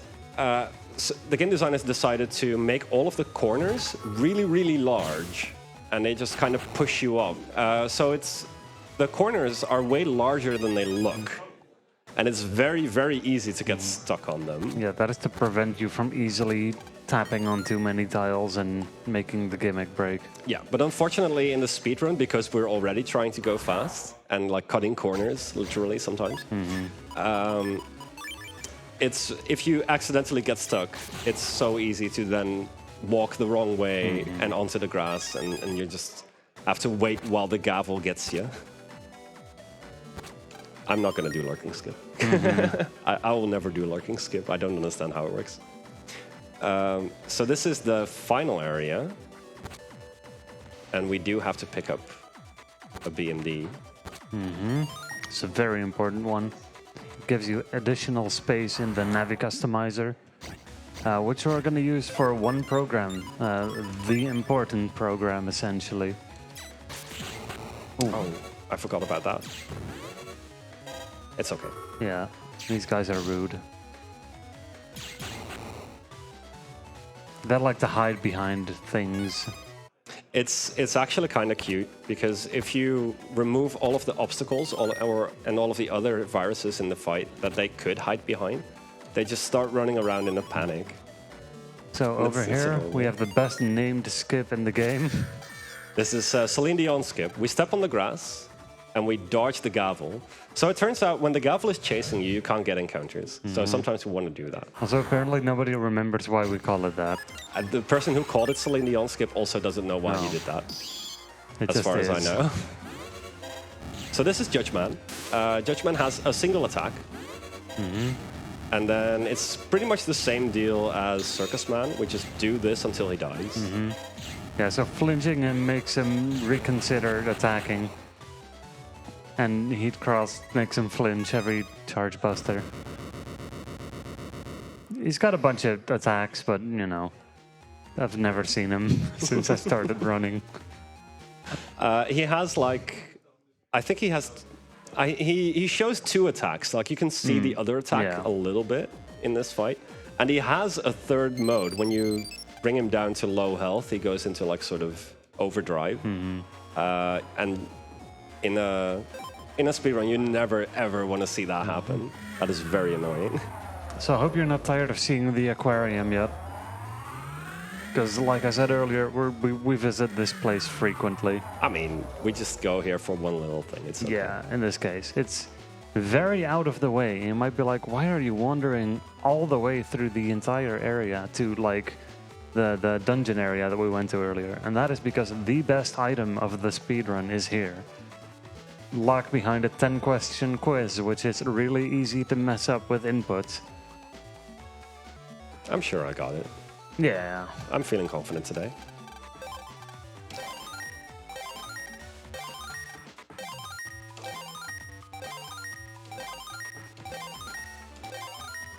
Easy. Let's go. And fun fact, on that ladder down there is another HP memory for all you people who are trying to Find all of them. Yeah. Or, you know, it's a good safety item if you just start out running, because it's right there, and you do the L button strats anyway constantly in that comp. Yeah, so when you're doing the Diveman dungeon, there's actually like a sort of safety strat where every time you switch to land, you walk down a little bit, and then eventually after a couple of times you will end up near that ladder and can just pick up another 20 extra HP. Which doesn't really make that big of a difference, but, you know, it helps a little bit. Yeah, it's safety. But yeah, so we just picked up a Navi customizer program called Speedrunner. And what Speedrunner does is it does a couple of things. But one of the things that it does is it makes it so that when we're playing as Mega Man, we just always run. And we don't have to hold B. Now, the interesting thing about that is holding B is what is making the game think that we're running. So it increases our step counter faster. Not holding B, even though we are running, means our step counter increases less often and we get less encounters. Also, we can do this. Yep.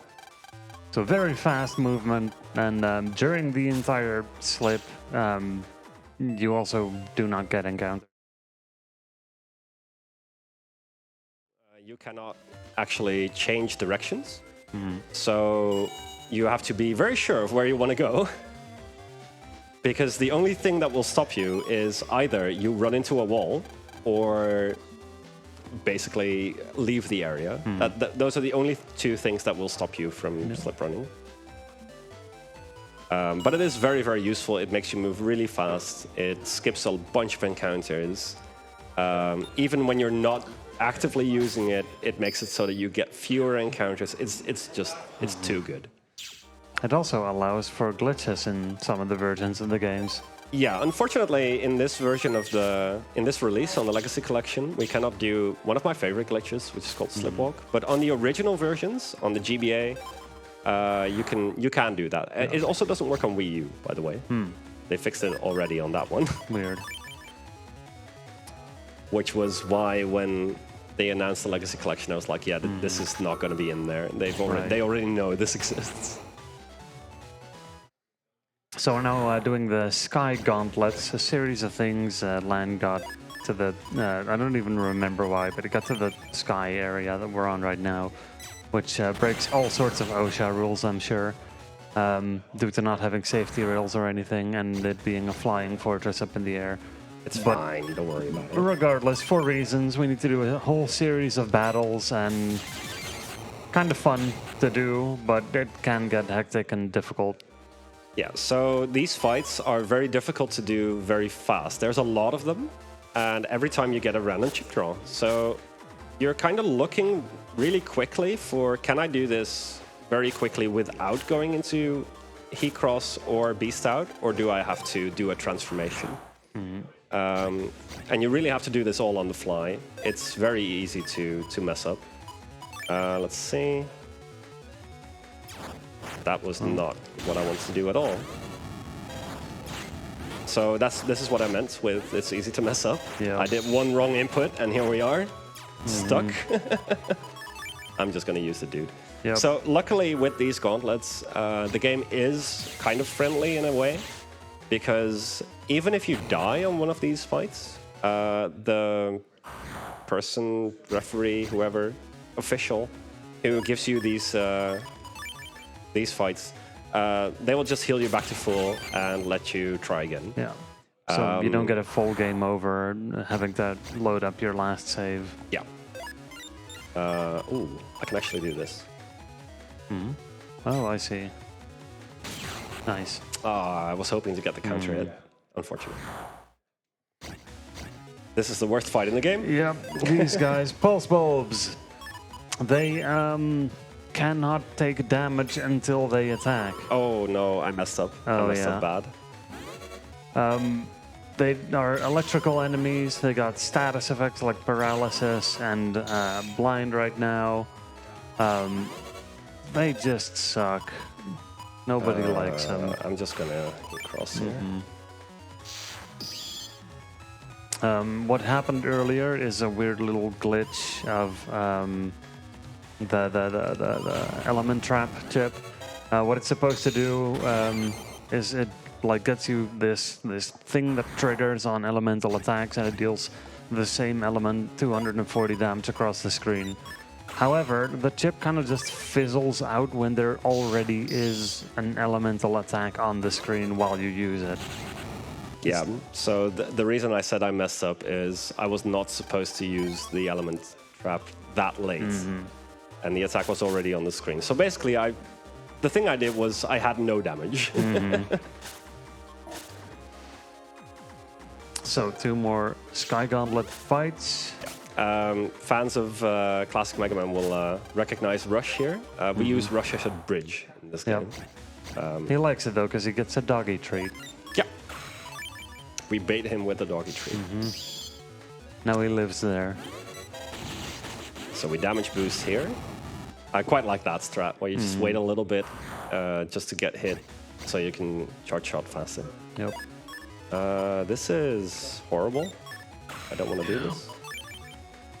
Yeah, so these guys deal a lot of damage and they jump around and... Yeah. Okay, whatever. We'll just do the slow way.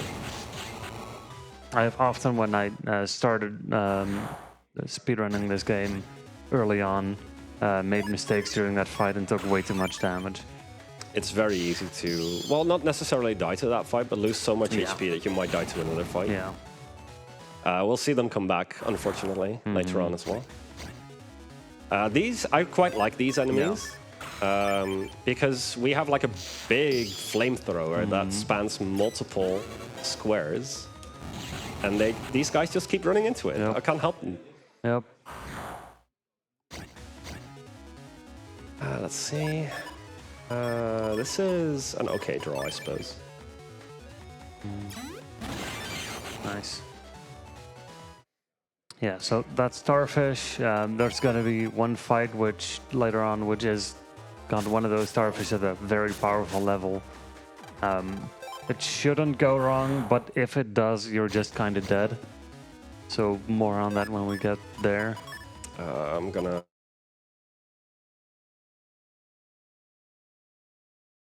Perfect. Airspin OP. Let's see. This is a series of, I believe, 15 fights. So I guess, you know, if the host has something to say, now is a perfect time for that. Yeah.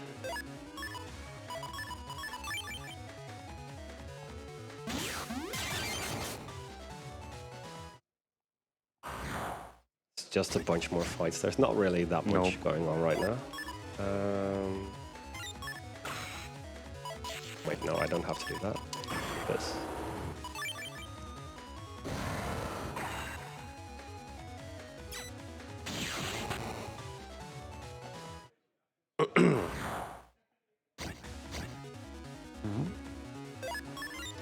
We're trying, so when you're really trying to optimize for time here, as I said, you really don't want to do transformations. So there's this whole chain of advanced strategies where if you draw a certain kind of chip, you can get away with, you can get away with just drawing chips and you just keep carrying full synchro over. And it's a whole thing. It's amazing to watch if it works, but it's very, very difficult to pull off.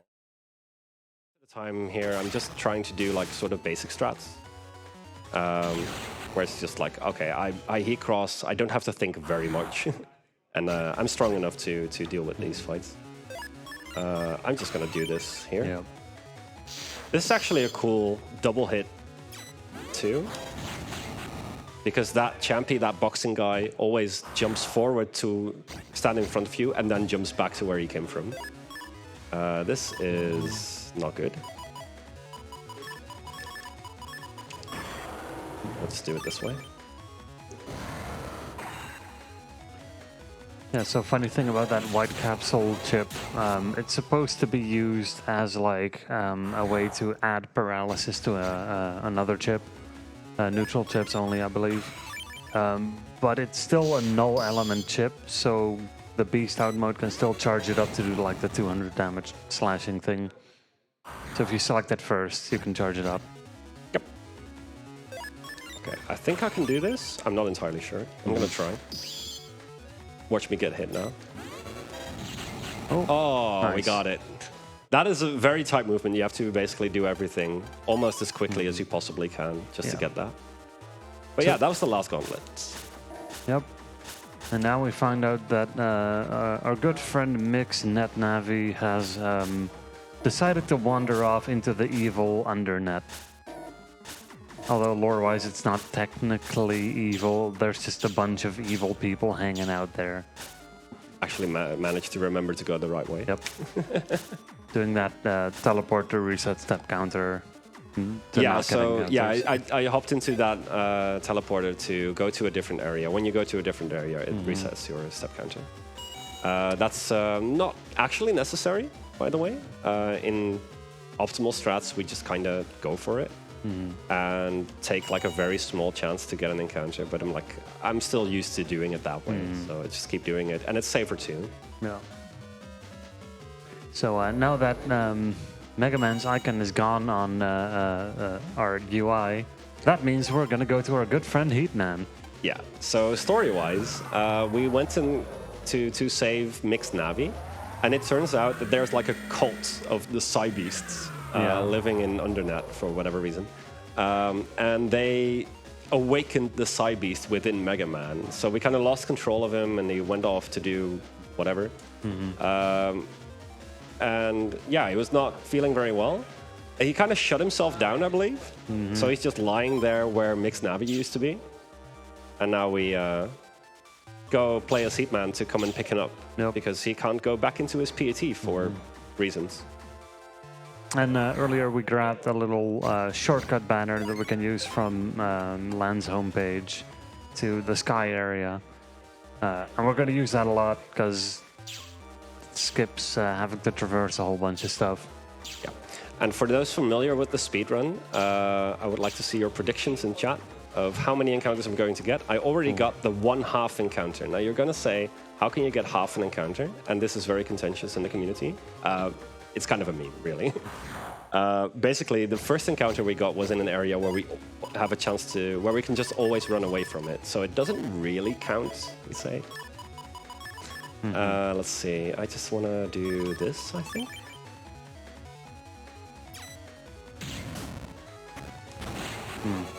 That was not great. I'll just do it this way.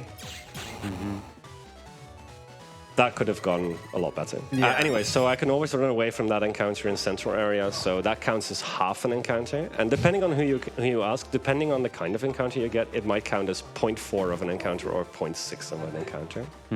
So right now I'm on 1.5, I believe. Yep. I didn't actually check which encounter I got, so I don't know if it's the 0.4 or 0.6. I think it was the 0.6. You can get one more here. But we don't. Nope. That's pretty decent. Yep. And we saved Mega Man from being passed out. And now everything is fine because the school music is playing. And we rub our face up against the wall as we roller skate down the halls and down the stairs.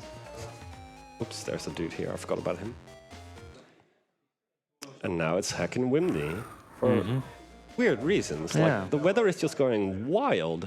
Isn't that weird? We just went to like a whole sky area where a computer that somebody made controls the entire weather. I'm sure nothing can go wrong with that. No. It must be a coincidence. Let's see. Oh yeah, more gauntlets. I forgot about these. Yep. Potentially an idea to save before the cooler. That is probably a good idea. I'm not really worried about that fight, to be very honest. Like 99 times out of 100 it goes fine, and the 100th one you die. So, yeah, I'll safety save. For a marathon. It would be a shame. Yeah, let's not kill the run halfway through. Will the schedulers will be very, very angry with us.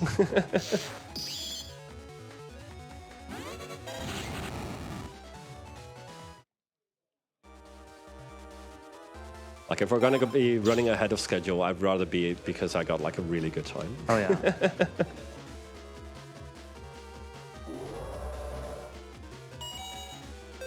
Oh, whoops. That's not a cutscene. This is. Nope. Right.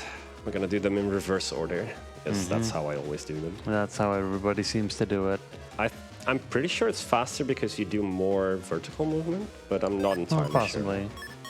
Yeah, so take the safety save here. Probably should have saved when I got, well, jacked in, but it's fine. Don't worry about it. You get to see the cool jack-in animation if everything goes wrong. All right. Yeah. So yeah, this fight is kind of scary because I drew an element trap. Now it's not scary. It's not scary at all. It's fine. Forget everything we said about this fight.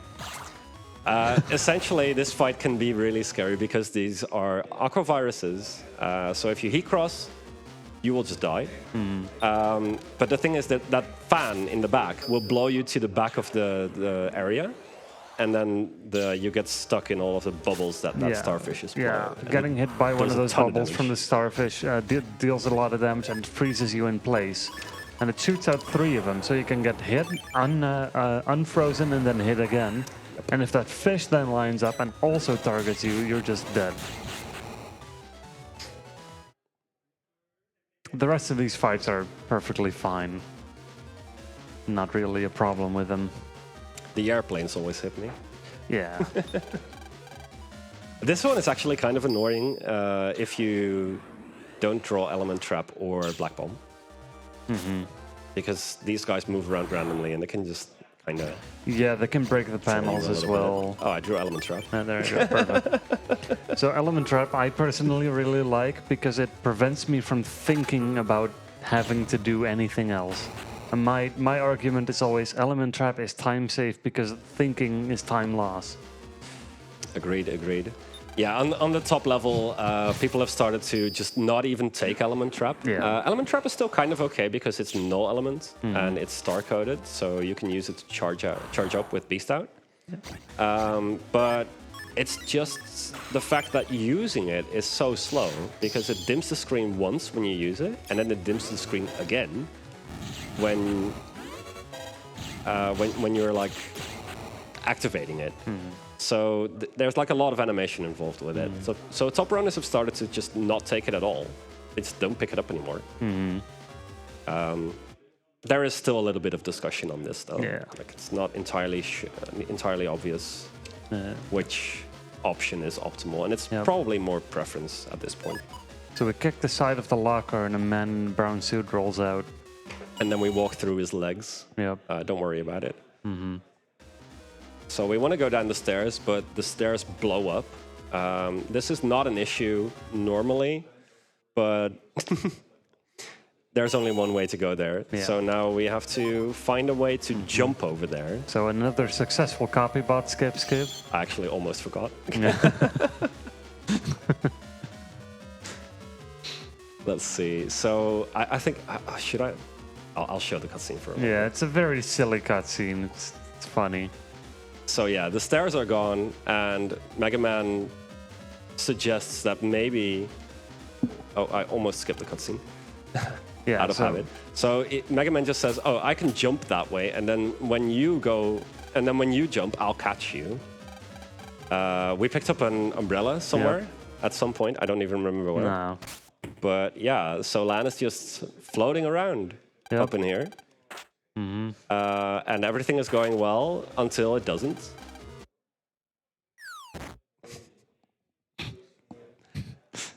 And we like to joke that, oh, yep, this is where Lan dies, and end of the series. But no, Mega Man actually catches him. Yeah. Whoops, I did not mean to go back in there. There's a lot of very funny cutscenes throughout the series. If you've never played the Battle Network series, Highly recommend. It's a delight. It's wonderful. The first game aged a little bit, in my opinion. It's still fun, it's still but it has first game syndrome. Yeah. They were really still figuring out. Anyways, this is our next dungeon. This is officially called Weather Comps, but we like to call it Rainbow Macaroni Comps. Yeah. Because we pick up these little rainbow macaronis to form a rainbow, so that with the power of the rainbow, we can get rid of these storms. Also, there's a really cool skip in this area. Yes. Which has been very recently discovered. Unfortunate encounter there. I usually get that one, it's fine. Oh, I should have probably... Oh, whatever. It's fine. So while you collect macaronis, I remember there's one thing that we haven't quite explained about the Navi customizer, and that is that you put a program outside of the grid. Oh, right. Yes, I did. Yeah. So in Battle Network 6, unlike any other of the games, you can put programs outside of the grid by 1 square, and they will still work, but they will cause a bug. So observant viewers might have noticed that in every fight I keep losing HP. That is called HP bug. It's because I put a program that gives me the extra 400 HP outside of the Navi customizer. The bugs are not random. You can actually basically choose which bugs to get depending on which programs you put in wrong, so to speak, by putting them outside of the area or like not following some of the rules that they explain in the tutorial. There is still a little bit of discussion on whether HP bug is better or not. I think the consensus is basically HP bug is better because you don't get buster bug, so it's more consistent. Yeah. That was wrong. So I'll just hold B here. Yep. Oh, I didn't even mention that. You get a machine gun buster. Yep. It's very nice as a backup. Okay, well, we have the power of macaroni. Yep. Ooh. Yeah, these typhoon movements are random, very annoying. Nobody likes them. Okay, this is... one more cloud. Oh, there's one more cloud. Yep. There's one more cloud. Yep. I forgot. I get another encounter. Of course I get another encounter. I deserve that one. I deserve that one. This is fine.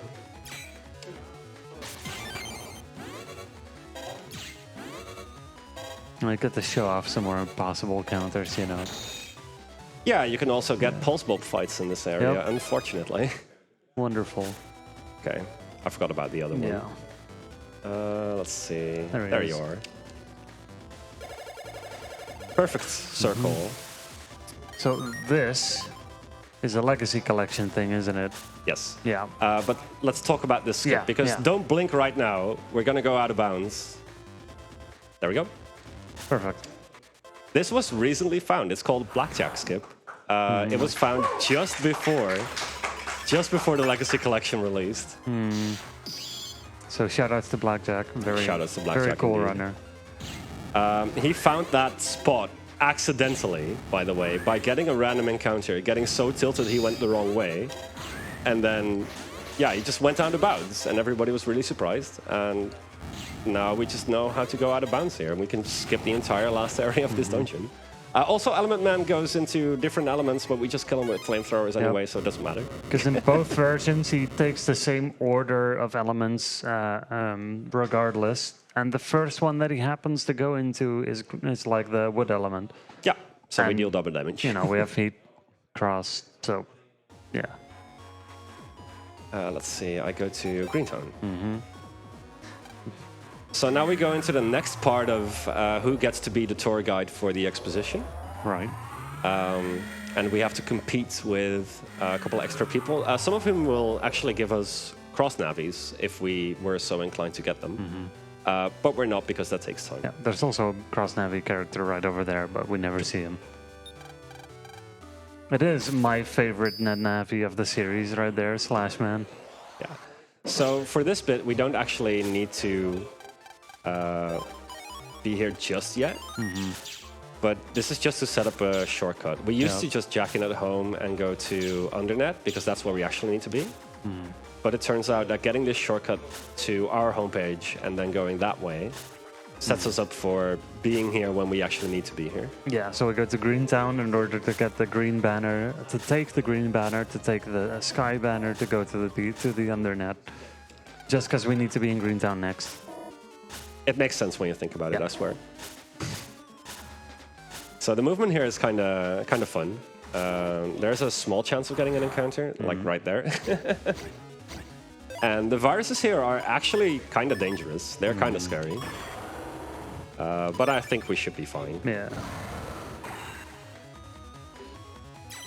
Oops. It's fine. Don't worry about it. Nothing happened. Nobody saw anything. We're good.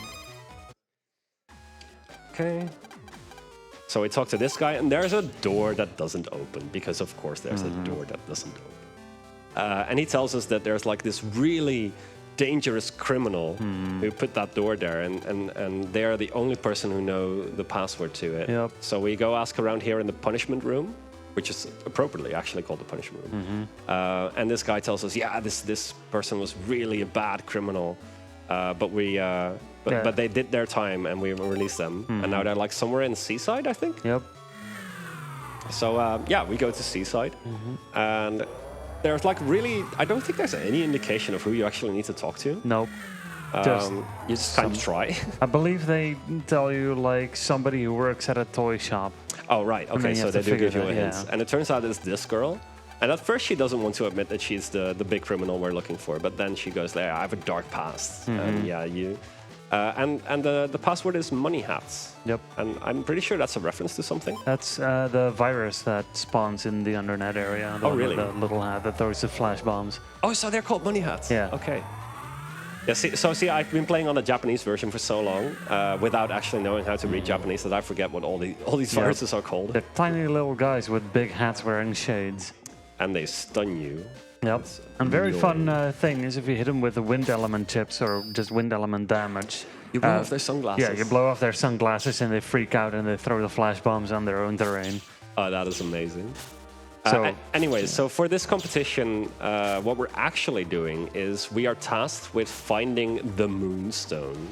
And this is also a bit where in casual play, this might take you a little while to figure out. Because the game does tell you that you need to be in Undernet somewhere. In Undernet 2, specifically, actually. But it doesn't actually tell you where to go from there. Where it doesn't really... It's not very obvious where it is, which is kind of annoying. This is also a terrible draw. yeah, we're getting some encounters in this run. There's the money hat, by the way. Look at him. They're so cute. It's got a little tie. Hey, nice. Oh, actually got a counter Yeah. on it. That was unintentional. So when you're charging, when you're in that charge animation, you can press A or hold A, and it will trigger your next chip accidentally. Even though you're holding A, it will not count as charging. It will just use it up, which is very, very annoying sometimes. I'm probably going to get another encounter over here. There we go. So Undernet 2 is also an area that you're gonna pass through a lot. Yeah. Okay, that was a good fight though. Okay, I am going to do the safety thing. Yeah. Because I can potentially get another encounter if I don't go into this area to reset my step counter. But it turns out, so the Moonstone is like off to this bit off the screen, and it has no indication whatsoever, as far as I know, that you can go there. Like, it's just except maybe the guys that looking at it. That's probably the closest thing we have. So yeah, we win the competition, and this guy, he has like a train for a Navi. And this is a teacher at our school who is also an assassin, because background checks are not a thing in this universe. Yeah, Chargeman is one of my other favorites. Yeah. I should probably go to the next part of the notes. The best navis in the series are the Slashman, Chargeman, and Toadman, and I will have no other answers. So, in the rest of the series, we are we go around AC/DC Town. That's where we're from. In this game, we've moved places, and now we are going to go back to AC/DC Town and visit our friends. Yeah, how fun! And we have to talk to everybody except for our friends. Yeah. Because in the cutscene you talk to your friends, but I always like to joke around that we're gonna talk to all of our friends, and we just run by them and. This is what I mean when I say skipping all the cutscenes can make the story more enjoyable. So at some points. You just make up your own lore at some point. It's brilliant. Okay. So now we go play on the AC/DC internet, which is far, far away from our own internet. So it's way different. But it's not really far away from. Anyways, this is Roll. She is lost. She's like ordered something or something, but the prog that's delivering it has gotten lost and she doesn't know where it is, so we have to go look for it. It turns out he's over here, and he's stuck behind this door, which doesn't open because he doesn't have the password for it. So we're like, that sounds kind of familiar. Who's done this before? Yeah, what kind of other character do we know who's a menace, who's not Mick? And it turns out it's the person who Mick is basically modeled after. Yeah, he's basically the Mick equivalent of the first 5 games. So yeah, Dex, our friend from AC/DC, he has this password to this door here for no reason whatsoever. So anyway, we release the prog. Yep. And it gives us the item it was delivering and asks us to bring it to Roll, because nobody does their own job here. So we do. And it turns out that this thing was actually, Roll ordered it for us, to give to us, so we can just keep it. And it's a pass or something? It's like a passport? It's like a passport sort of thing that you can use between a bridge that exists in between Sky, or in between Central Area and AC/DC, that is connected with Sky Area in the middle, and then... Yeah. Anyways, we go talk to our friends and they get kidnapped. Yep. So we have to go to the Undernet. Yeah, we have to go to the Undernet. We've seen that before, so I think this is actually quite a nice time to do some donations. All right, thank you very much. And about thanking someone, I want to thank Mies LWD for giving us €5. He says, BSG hype. Enjoy the event, everyone. Shout outs towards the runner and volunteers. Keep up good work. Thank you, Mies, and thank you, runners and volunteers. Now, let's go. Hell yeah. Right. So we show the password, the passport here, essentially. I didn't get GMV skip.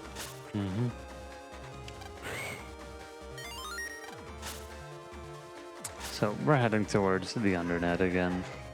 So again, Sky Area 1, Sky Area 2, lots of slip running. It's really fun. I really like this bit, even though there's not really that much going on. Yeah, it's just the movement feels really nice. Yeah. Anyways, we go back to Undernet because our friends have been kidnapped by... I'm not going to spoil it right yet. Anyways, we have to go and free them. Yep. And they hole up here. Nope. And now another one of the hardest fights in the game is coming up. This is my actual... I said Circus Man was one of my favorite fights. This is my actual favorite fight. Yeah, no, for sure. Oh, I don't like this. I'm just going to do it this way. Yeah.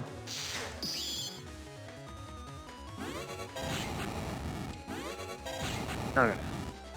So enemies can sometimes spawn with battleships. Meteors sometimes like to spawn with the Invis chip, which makes them invulnerable. So here's one of the hardest fights in the game. Beware. Last Man's Refight. One hand.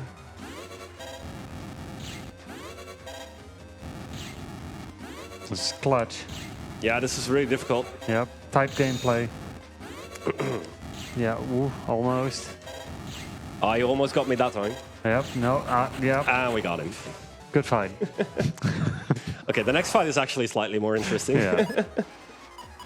Ooh, this is actually a really good draw. Ooh, heat cross strats on Dive Man. Yeah. I'm taking the risk. Nice. So damaging enemies on grass tiles while with heat element, with fire element deals double damage as well. So that's why. He attacked too. Wow. Yeah. I have never gotten this lucky on that fight. That was great. Good refight on Dive Man. And you might be wondering, weren't there other bosses? And isn't refights in Mega Man usually one streak of things? Yeah, usually. Not this time, though. They kind of space him out a bit. We do get to do that. Yeah. Let's see. Oh, right. Okay. Yep. So, let's see. Is this the part? Yeah, we have to read the other email. Yeah. This is the part of the game that I like to refer to as Cutscene City. Because they're just running between one cutscene and another cutscene and another cutscene. Yeah. To skip them all. After the Diveman fight, story-wise here again, Mega Man got approached by the Cult of the Psybeast again. And he lost control of himself, and now Mega Man is just rampaging around somewhere as Gregar. Yep, in a copy bot, by the way. So those things are also dangerous. Navis are not supposed to be they're supposed to be unable to use weapons while in a copy bot. But that's not going on because plot. Yeah, basically. No, but there's no real explanation for that. They just say, oh, it's safe because they can't use weapons, and then they can. And although I suppose he doesn't really. He just has his claws and stuff. Yeah. So anyways, we get a big plot twist reveal. It turns out that Blastman is being operated by our teacher, Mr. Mack, who we respect and love. Yep. But he feels bad about it. Yeah, he's like he is a bad guy, but he's not really a bad guy, you know? It's kind of like that.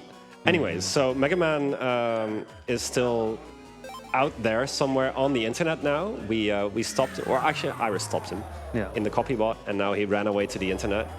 And so we're gonna go and grab him with Hitman, of course. Yep. Because again, as soon as Gregar does anything to Mega Man, we have to go and grab Hitman because we only have this one cross Navi.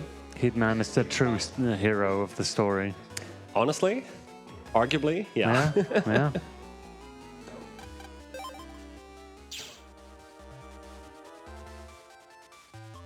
Let's see, this is underground, right? Yep. Yeah. Should be adding to the underground now.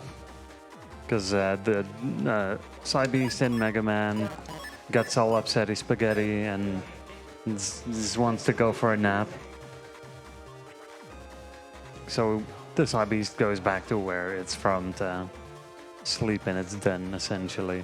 Yeah, so this giant hole in Central Area 3, this leads to where the Psybeasts were sort of trapped, and they just put a lid on it, literally. Yep. And that lid is controlled by the school principal / mayor of the town. Yes, he is both. I'm pretty sure they just didn't want to make another unique sprite. Yeah, definitely. Let's see. So there's a security bot in the way, so we have to get it out of there. And so we ask our good friend Mick for help. Yep. And he just runs up to that screen over there, smashes it, and then all the security bots surround him like, oh no, he's breaking something, stop him now. You see, Mick is such a menace that he knows exactly how to mess with the security. And so it turns out that the mayor / principal was also the leader of the organization that all of our evil bosses, villains are part of. Yeah. So so they take off the lid off the big hole in Central Area 3, so now we can actually go down there.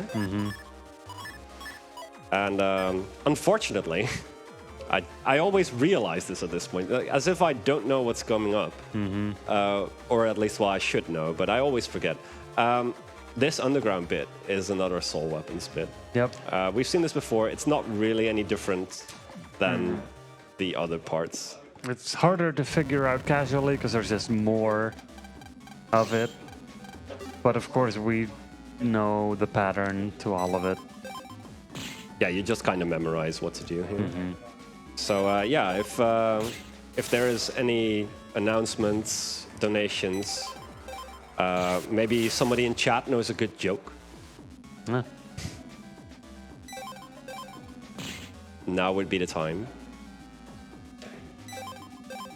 Actually, that strategy I just did, I'm sorry if I'm interrupting somebody here. That strategy I just did, where I shot that specific spirit, that is fairly recent. I haven't seen it yet. Amazingly, even though we've been doing this for years, there are still very slight optimizations going on here. The reason that that is faster is normally you would shoot it from behind, but that means you have to backtrack a little bit. And you can do it this way as well. Yeah. So that is just like... It's nice. It's a tiny bit faster. Yeah. All right, host. How are you doing? Hello, I am sitting here, hosting, watching your run. Very I'm good. good. I'm good. Sorry, I don't have any jokes ready.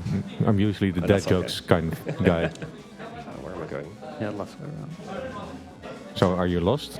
No. I just forgot to go for it. Where to go for a second. If you have a message to read just out class right now, detour. It's RNG manip, let's call it that. Exactly. Step manipulation, I know. Most important part of the run. Exactly. Yeah. Okay, we have one more area here, and then we get back to the fun part of the run, which is fights. One tiny detail about this as a speedrunner that's kind of annoying. When you talk to these official navis, and they give you the soul weapons, what they do is they talk for a little bit, then they hand you the soul navis. There's a little animation going on with that. And then they always have one more text box. They say something like good luck, or you can do it, or something along those lines. These navis in this area don't talk to you after they give you the soul weapons. They just say everything up front. And so when you're mashing through text, which is holding B and mashing A, it is extremely easy to accidentally talk to them again. And if you talk to them again, what happens is they ask you, oh, do you want to reset the puzzle? Which is sometimes necessary if you mess up somewhere.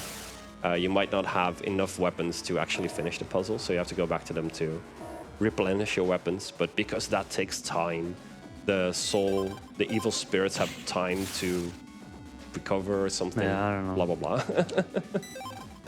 Simple explanation for why gameplay mechanics happen. It's kind of nice that they do have a sort of in-universe reason for why all these evil spirits are back when you reset your weapons, I suppose. Anyways, this fight is kind of annoying. That's coming up. Sometimes you get really lucky, sometimes you don't. It's a kind of similar deal like with Dive Man. The next boss doesn't always attack. Or, well, he always attacks, but he doesn't always do an attack that we can counter. So you kind of hope to get lucky there. I would say this is probably the hardest fight in the speedrun to optimally learn. I'm going to do a save. Because it's just tight. And you don't get to play as Mega Man with all the powerful things. Let's see. I think I want to do this then.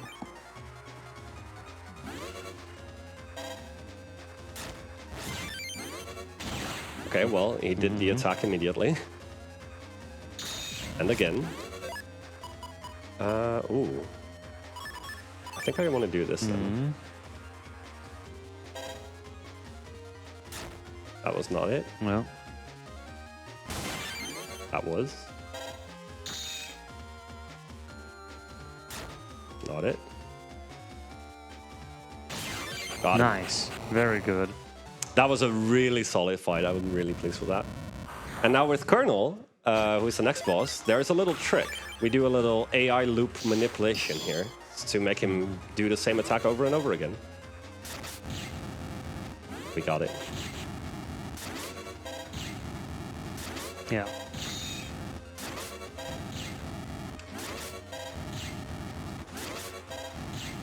So if you stand on one of the 3 panels he's attacking here, and flinch him, he will always do the same attack again. That's like a little quirk. He's not supposed to work like that, but he does. Yeah, that's the fastest loop. There is another loop that if you don't quite get this set up, that he does one other attack and you can still fairly solidly keep him in that loop.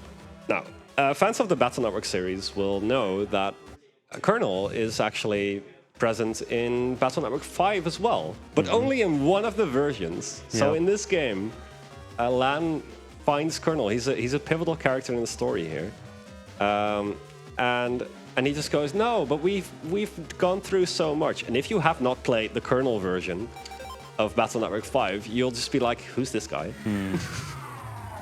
Doesn't he like show up near the end either way or something? I think probably he's mentioned, I believe, in BN5 or something. It's very easy very to gloss limited. over. Yeah, very limited. Okay, we pick up another shortcut banner. Yep. This Okay, so late we will into need the this run, later. we're still getting a shortcut. We will need this later. Yep. Let's see. All right, I have to go to the BBS. Oops, that was missed. Probably gonna get an encounter now. Nope. Oh, never punished. There we go. Okay, let's see. Go this way. Oh, right, this is Yep. why the scary fights are. I remember now. So these fights all have like maxed out, souped up versions of all the viruses that we've seen already. But they deal a lot of damage. Yeah. This first fight is not very scary. And Especially even the now with second that one is movement. not that bad. But the third one actually has the potential to kill you. Yeah. Ooh. Okay. That was sweet. Yep. I Yeah. kind of wish I got a counter it there, but this is okay. And Boomer really is such a good chip. I remembered. Yep. We did the safety save. We're good. Okay, so this fight is terrifying for a number of reasons. One of them being these are aqua viruses. There's a pulse bolt that's invulnerable and scary and does a ton of damage. And all of these guys do loads and loads of damage. Yep, and they all have a lot of health. Oops. Okay, yeah. Okay, so I didn't die, which is good. But even then, I did lose quite a bit of HP, which is still gives us the potential to die on the final fight for this gauntlet. We don't really have recovery chips either. Because they don't kill viruses, we don't use them. Oops. So this guy can instantly kill me, by the way, Yeah. with that attack, because these kettle viruses, their attacks are awkward elements.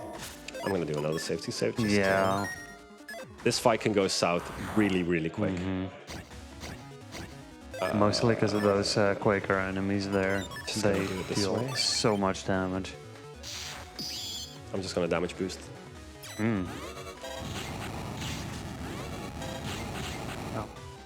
Yeah, so if you're too low on health to damage boost there, that fight can get really tricky.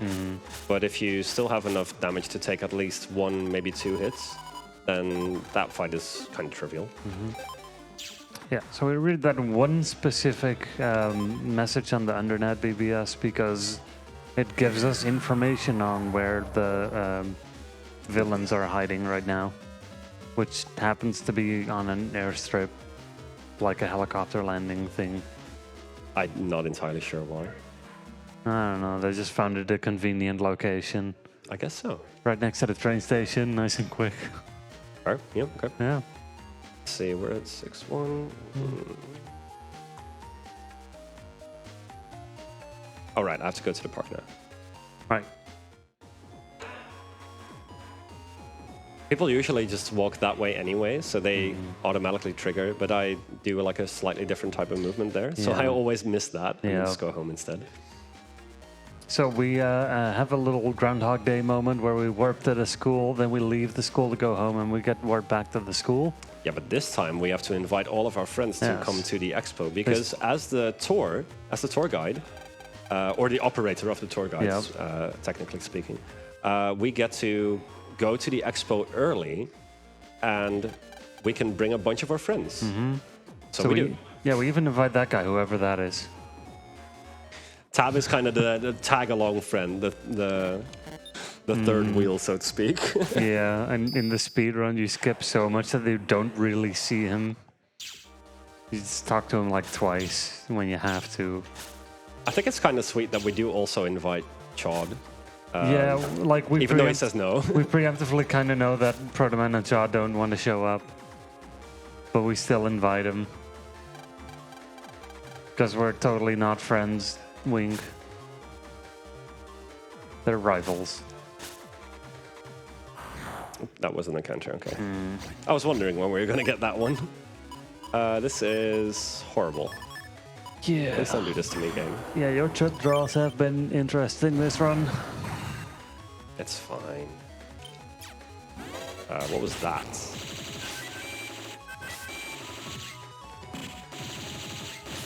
Yeah, we see the magical enemy known as the Trumpy, who whenever it toots, it makes everybody invulnerable. I missed my copy damage there, and I don't know why. That gets me.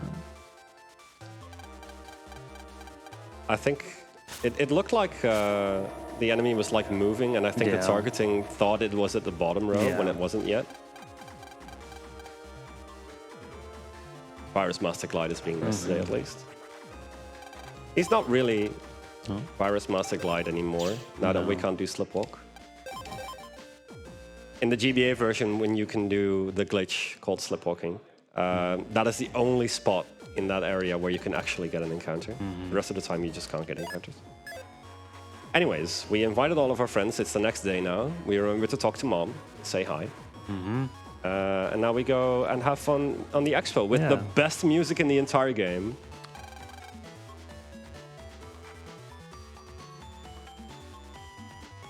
And that's the entire song.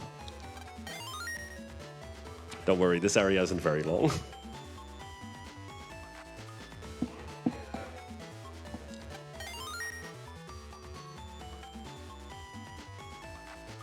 This is what I hear in my nightmares.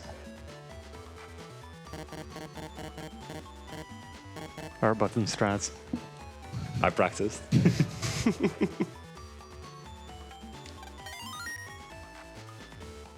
Okay, it's almost over, guys. Yep.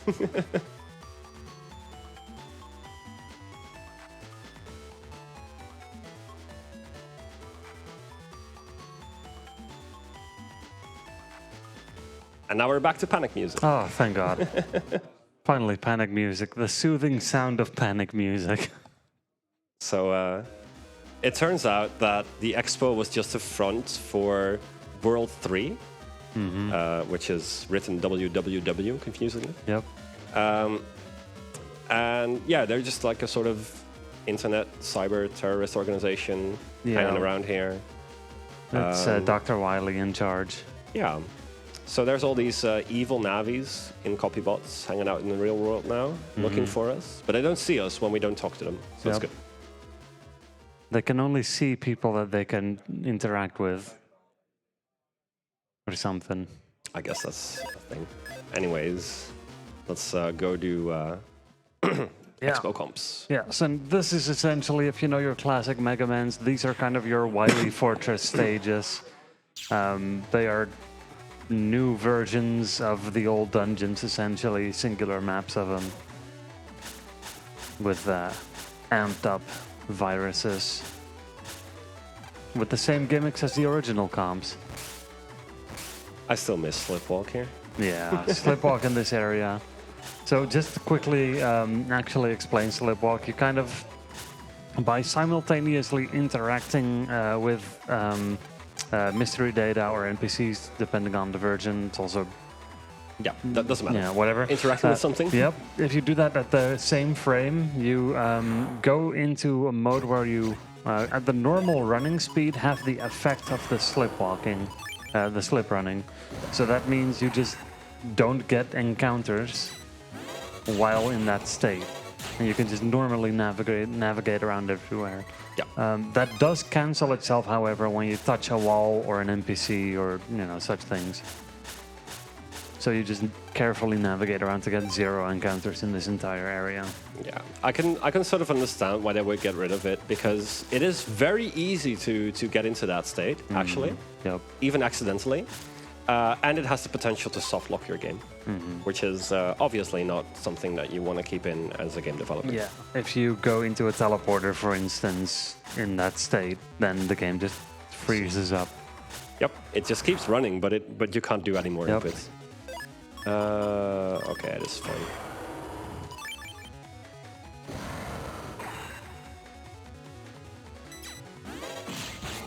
Just tank it, whatever, I don't care. This is the last prog anyway. Oops. I have to do like wiggles because we run slightly faster than this shark and we don't want to get caught. So I have to like do unoptimal movement and slow down a little bit to allow it to go by. I always think I can go around the short way there, but I'm never brave enough to actually try. I think it should be possible, right? Depending on where it absolutely is. You can do that first time around as well. I just never try. Oops. Okay, this is the big skip is coming up right now. Yeah, this is called gavel skip. So remember in the judge tree comp when I said when the gavel is chasing you, you can't get encounters? This is where we put that knowledge to the test, to the absolute limit. We push that. So because we have Speedrunner, we get to kind of get our pace ahead of the gavel throughout the entire comp. It is difficult to execute, and you really have to make sure that you don't go too fast either, because the gavel kind of has a rubber banding mechanic where it just catches up or makes certain spins around that are suddenly very fast. And this is where we also use that corner to stop us from slip running and just all the way to the end. First try, let's go. Very good. That is probably the most difficult trick to do in the run. It saves a bunch of time if you do it the first try. It saves like 30 seconds maybe. Yeah. If you get caught, especially right near the end, it might just run even. It's neutral. It's not really time saved nor time lost. If you get caught twice, you're just losing time at that point. And it would have been way faster for you to just walk through the area normally and take encounters instead. Again, Judgment, not really much to talk about. You just stop him from attacking the entire fight. Yeah. We do another macaroni comp. Hope everybody likes rainbows and macaroni. There's no skip here, unfortunately. No. We actually have to do the thing. Not yet. We've looked. Yeah. As soon as we figured out that there was something wrong with the collision on ramps, everybody got really excited, and then we found nothing. All of the other ones are just implemented correctly, unfortunately. How dare they make a mostly solid game? I'm just glad they left some of this stuff in. Yeah. So these typhoons, because they're random, they sometimes just hang out at the most unfortunate spots, and you just have to wait. Yeah, so if it's like right up on one of those clouds, I can't actually get around it. Yeah. Oops, I think. A little tight. Oh, I got that. Nice. And I remembered the trick. The Legacy Collection exclusive. I should have jacked out there. That's on me. Yeah, that's fine. We did not get the encounter. There is an enemy in this area that can spawn who can only take damage from sword-based attacks. Which we removed from our folder. Yeah, entirely. So you just run and hope for a low percentage chance of running away. Yeah, so running away on the first try is like a 25% chance, and then it goes up to like something slightly under 50, and then 75, and then it goes back to 50. It's really annoying.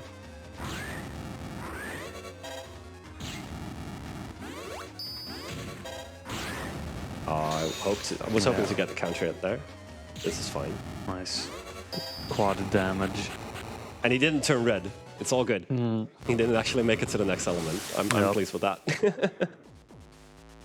So when an enemy is wood element and stands on a grass panel, that is ×4 damage. Yep, they stack. Yep. So you do double damage with fire hits on grass panels. You do double damage to wood element enemies. And if they combine the two, then you just do 2 times 2 times damage. Yep. And now this is the comp where modeled after the one where we fought Blastman, but we already beat Blastman. So who would be at the end here?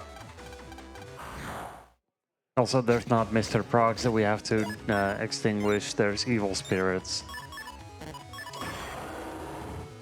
I almost missed that beast up.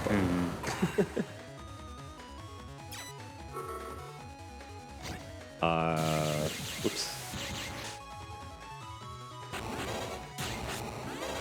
That's It's fine. Yeah.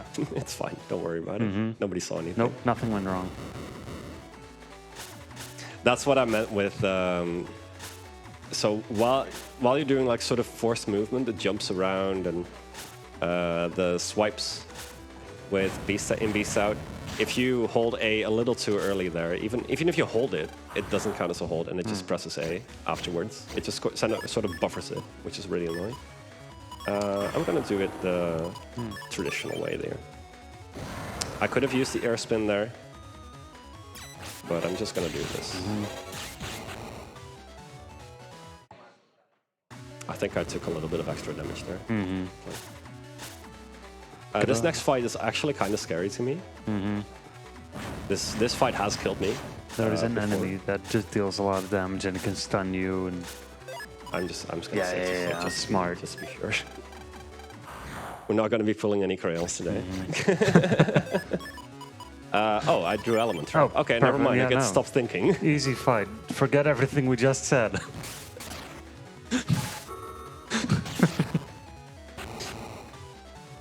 So this is why I still pick up element trap. Yeah. It's also really good against the beasted out Mega Man fight. Oops. And look, it's the Circus Man refight. It's essentially the same as the first time around, except he does a lot more damage. Yep. And has a lot more health.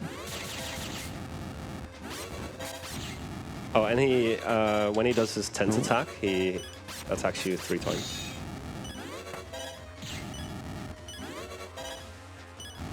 Nice. Fine. No tents Cool. today. Yeah, we're good. Don't worry about it. Very nice. See, not even worried.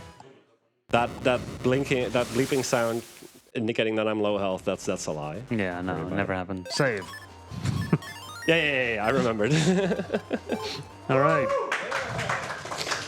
Okay, so this is the final boss of this game. We're almost coming up on time for Yep. the timer coming up. So this is Beast Gregar, basically.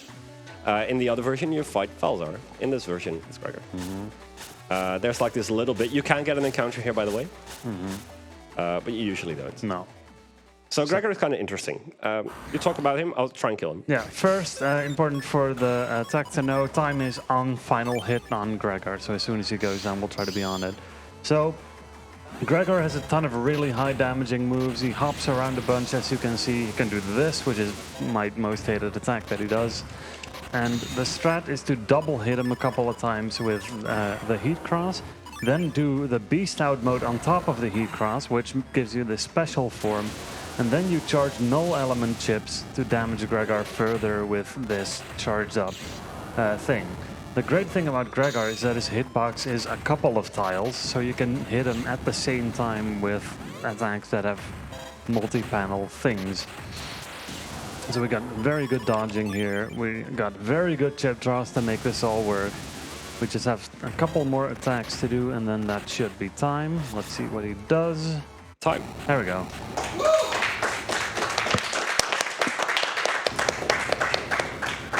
To 2150. Okay, that was sort of to be expected, actually, considering how train hours went. But I'm fairly pleased with that. Yeah, no, that's great for a marathon run.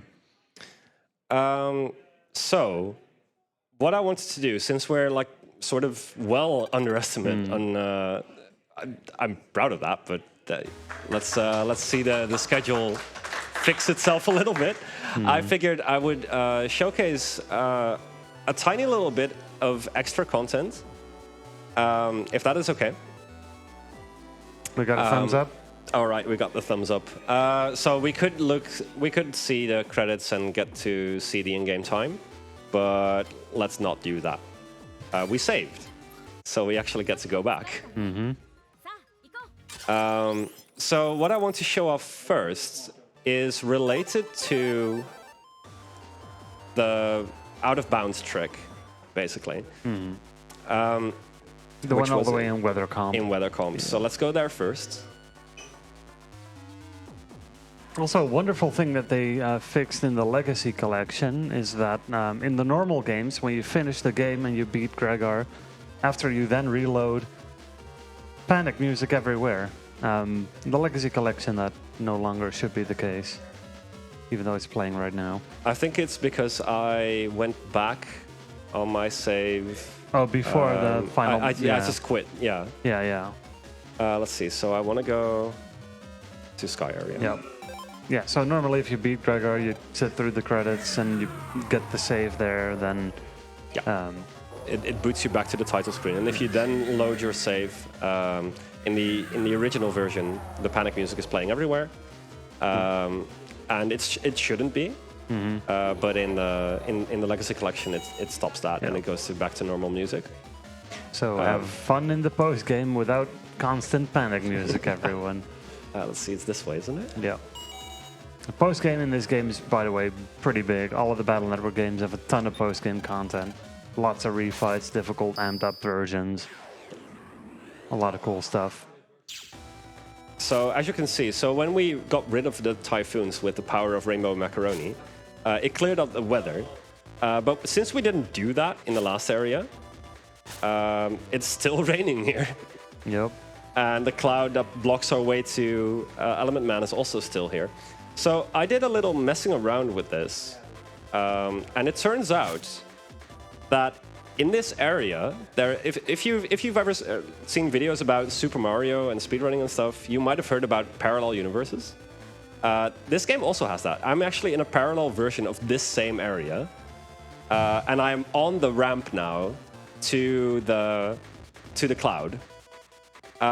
So when you step onto the cloud, the game takes over movement from you. It takes your agency away for a little bit. And Mega Man starts walking onto the cloud. Also, of course, I got a gun. Yeah. To be expected. So, yeah, Mega Man walks onto the cloud. So it stops you from running. It takes away your ability to input stuff. And I am actually not touching anything. Yep. Mega Man is walking because he is walking onto the cloud. But there's only one cloud in this entire area. It's a unique thing. And it is not duplicated in the parallel universe. So what Mega Man is doing now is he is walking down towards the actual cloud. And this was a great time when we first discovered this out of bounds trick. Because we did a little bit of a showcase and people found this accidentally. And it just looks really weird. Yep. So that was one thing I screwed around with a little bit. There's also another one where you go to the right. I can't do that right now because where you end up is like right behind this cloud. And then if you move down a little bit, you trigger the cutscene. But since we already triggered the cutscene, we can't do it again. So I can't show that off right now. Besides, it would take like 5 minutes of just staring at Mega Man in the void. So I think that might not be particularly good content in that sense. There's also one other thing I want to show off because there's a separate category that I also have the world record in called Drop the Bass. And Drop the Bass is also one of the shorter categories. Basically, sorry. Yeah, basically, you can kind of just get there once you get to the undernet. Yes, well, before that actually. So basically, you kill Base. That's the thing. Yeah. Base is an optional boss, and normally Base is like a post-game, really difficult to fight boss. And in this game, you can fight him when you get to green area. He's just, even before we fought Judgment, which, if you remember, was a while ago. You can fight Base in this game, so it's actually quite a short run. In this, whereas in other games it might take you like 5 or 6 hours to do it. In this game, it's like an hour and a half if you're not doing very well. It is a very difficult fight, though. That is true. Like, I will not judge anyone for dying to Base. I have done it on multiple occasions. It is very, very easy to do. But he's just like up here somewhere, and I never quite remember which way to go. So hang on for a second. Unless you do that category, you're not gonna, as a speedrunner, go here. Green area you basically step into twice, and it is in the same scenario, and then you never return in any percent.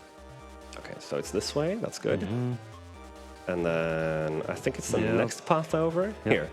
So okay, there's this. Whoops, that's not supposed to happen. Nobody saw that. Anyways, there's this big tree here, and it turns out there's like a portal here to the undernet. And this is an area of the undernet you can't get to any other way. It's blocked off. And there's just an optional boss here. I'm gonna save just to be safe here. And we're gonna kill base real quick. This is also a drop the base run. The slowest drop the base run ever. A new category, drop the base plus any percent. So this is a horrible draw. Okay, we're just gonna do it this way.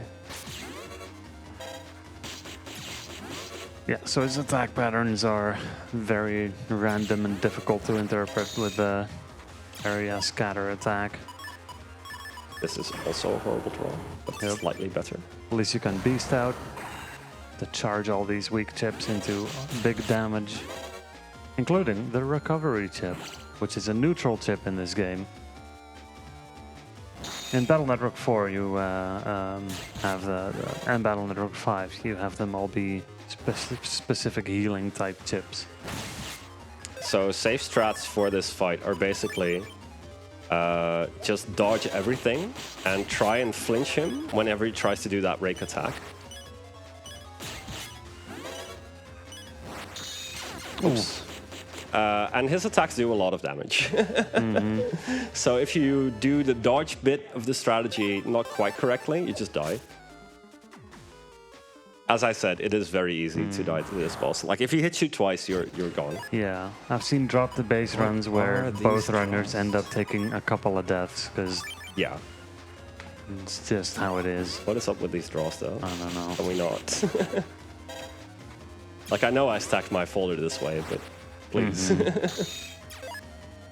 Okay, I'll take it. It's fine. At least we get to pick 4 chips. Even though one we can't charge. Yeah. Okay. I'm just gonna play it safe. We're not in a hurry just yet.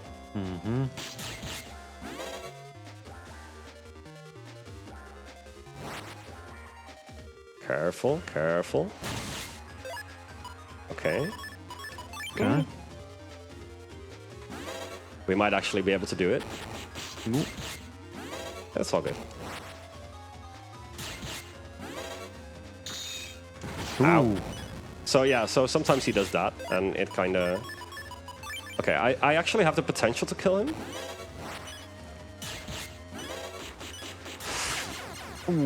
Unless he kills me first. Yeah. So the very first time I tried to do a drop the base run, I was like, okay, I'm graduating from delete dive, man. I'm going a little bit further into the game. I'm gonna do a drop the base run. And so I made it to base in like about an hour. And then I proceeded to spend like 45 minutes just dying to him over and over again.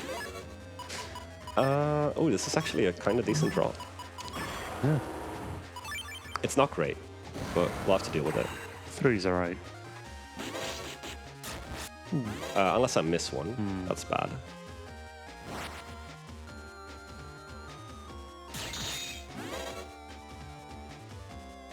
Nope.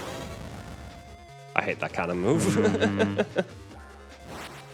You can't really dodge like up or down on the cannon either, because if it hits the back row, it hits all 3 tiles. I can do this. Yeah.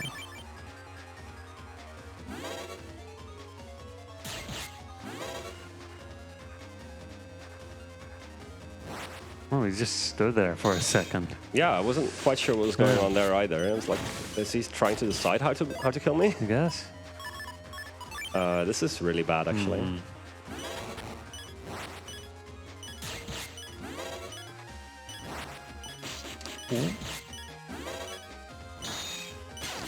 Ooh. All right, let's give it one more. One more. Right, If I die again, we're just we're just gonna move on. Yeah. Okay.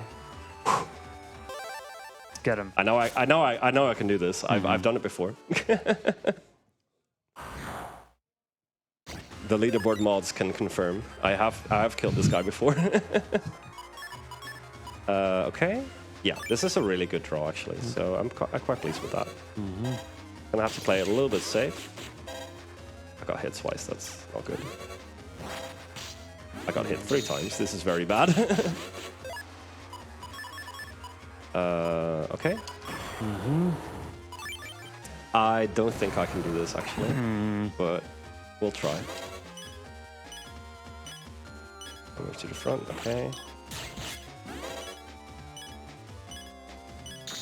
I was rolling. Oh no. I jumped the gun. Okay. One more. I mean, how can you argue with that? Really try, okay? Yeah, the last one didn't count. This was a fluke. Yeah. He he attacked me when I wasn't ready. Yeah, the sun caught your eye, and Okay, so we actually drew Boomer, so that's good. So now I can flinch him. Wait, did I just miss him? Yeah. That was weird. Huh. Are we learning things? I don't think anybody's actually really looked into this fight very much. Except for maybe Komari, who's done the 100% category of this run.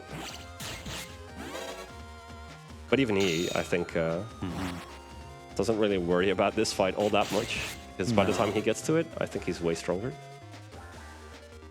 Yeah, he does that waiting thing again. Oh, interesting. Ow. Okay.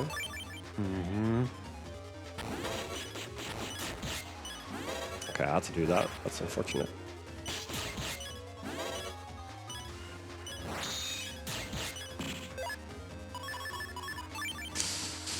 This is scary. No, he was so still close. invulnerable. Okay, I'm calling it here. I'm not gonna keep dying to this guy. We tried.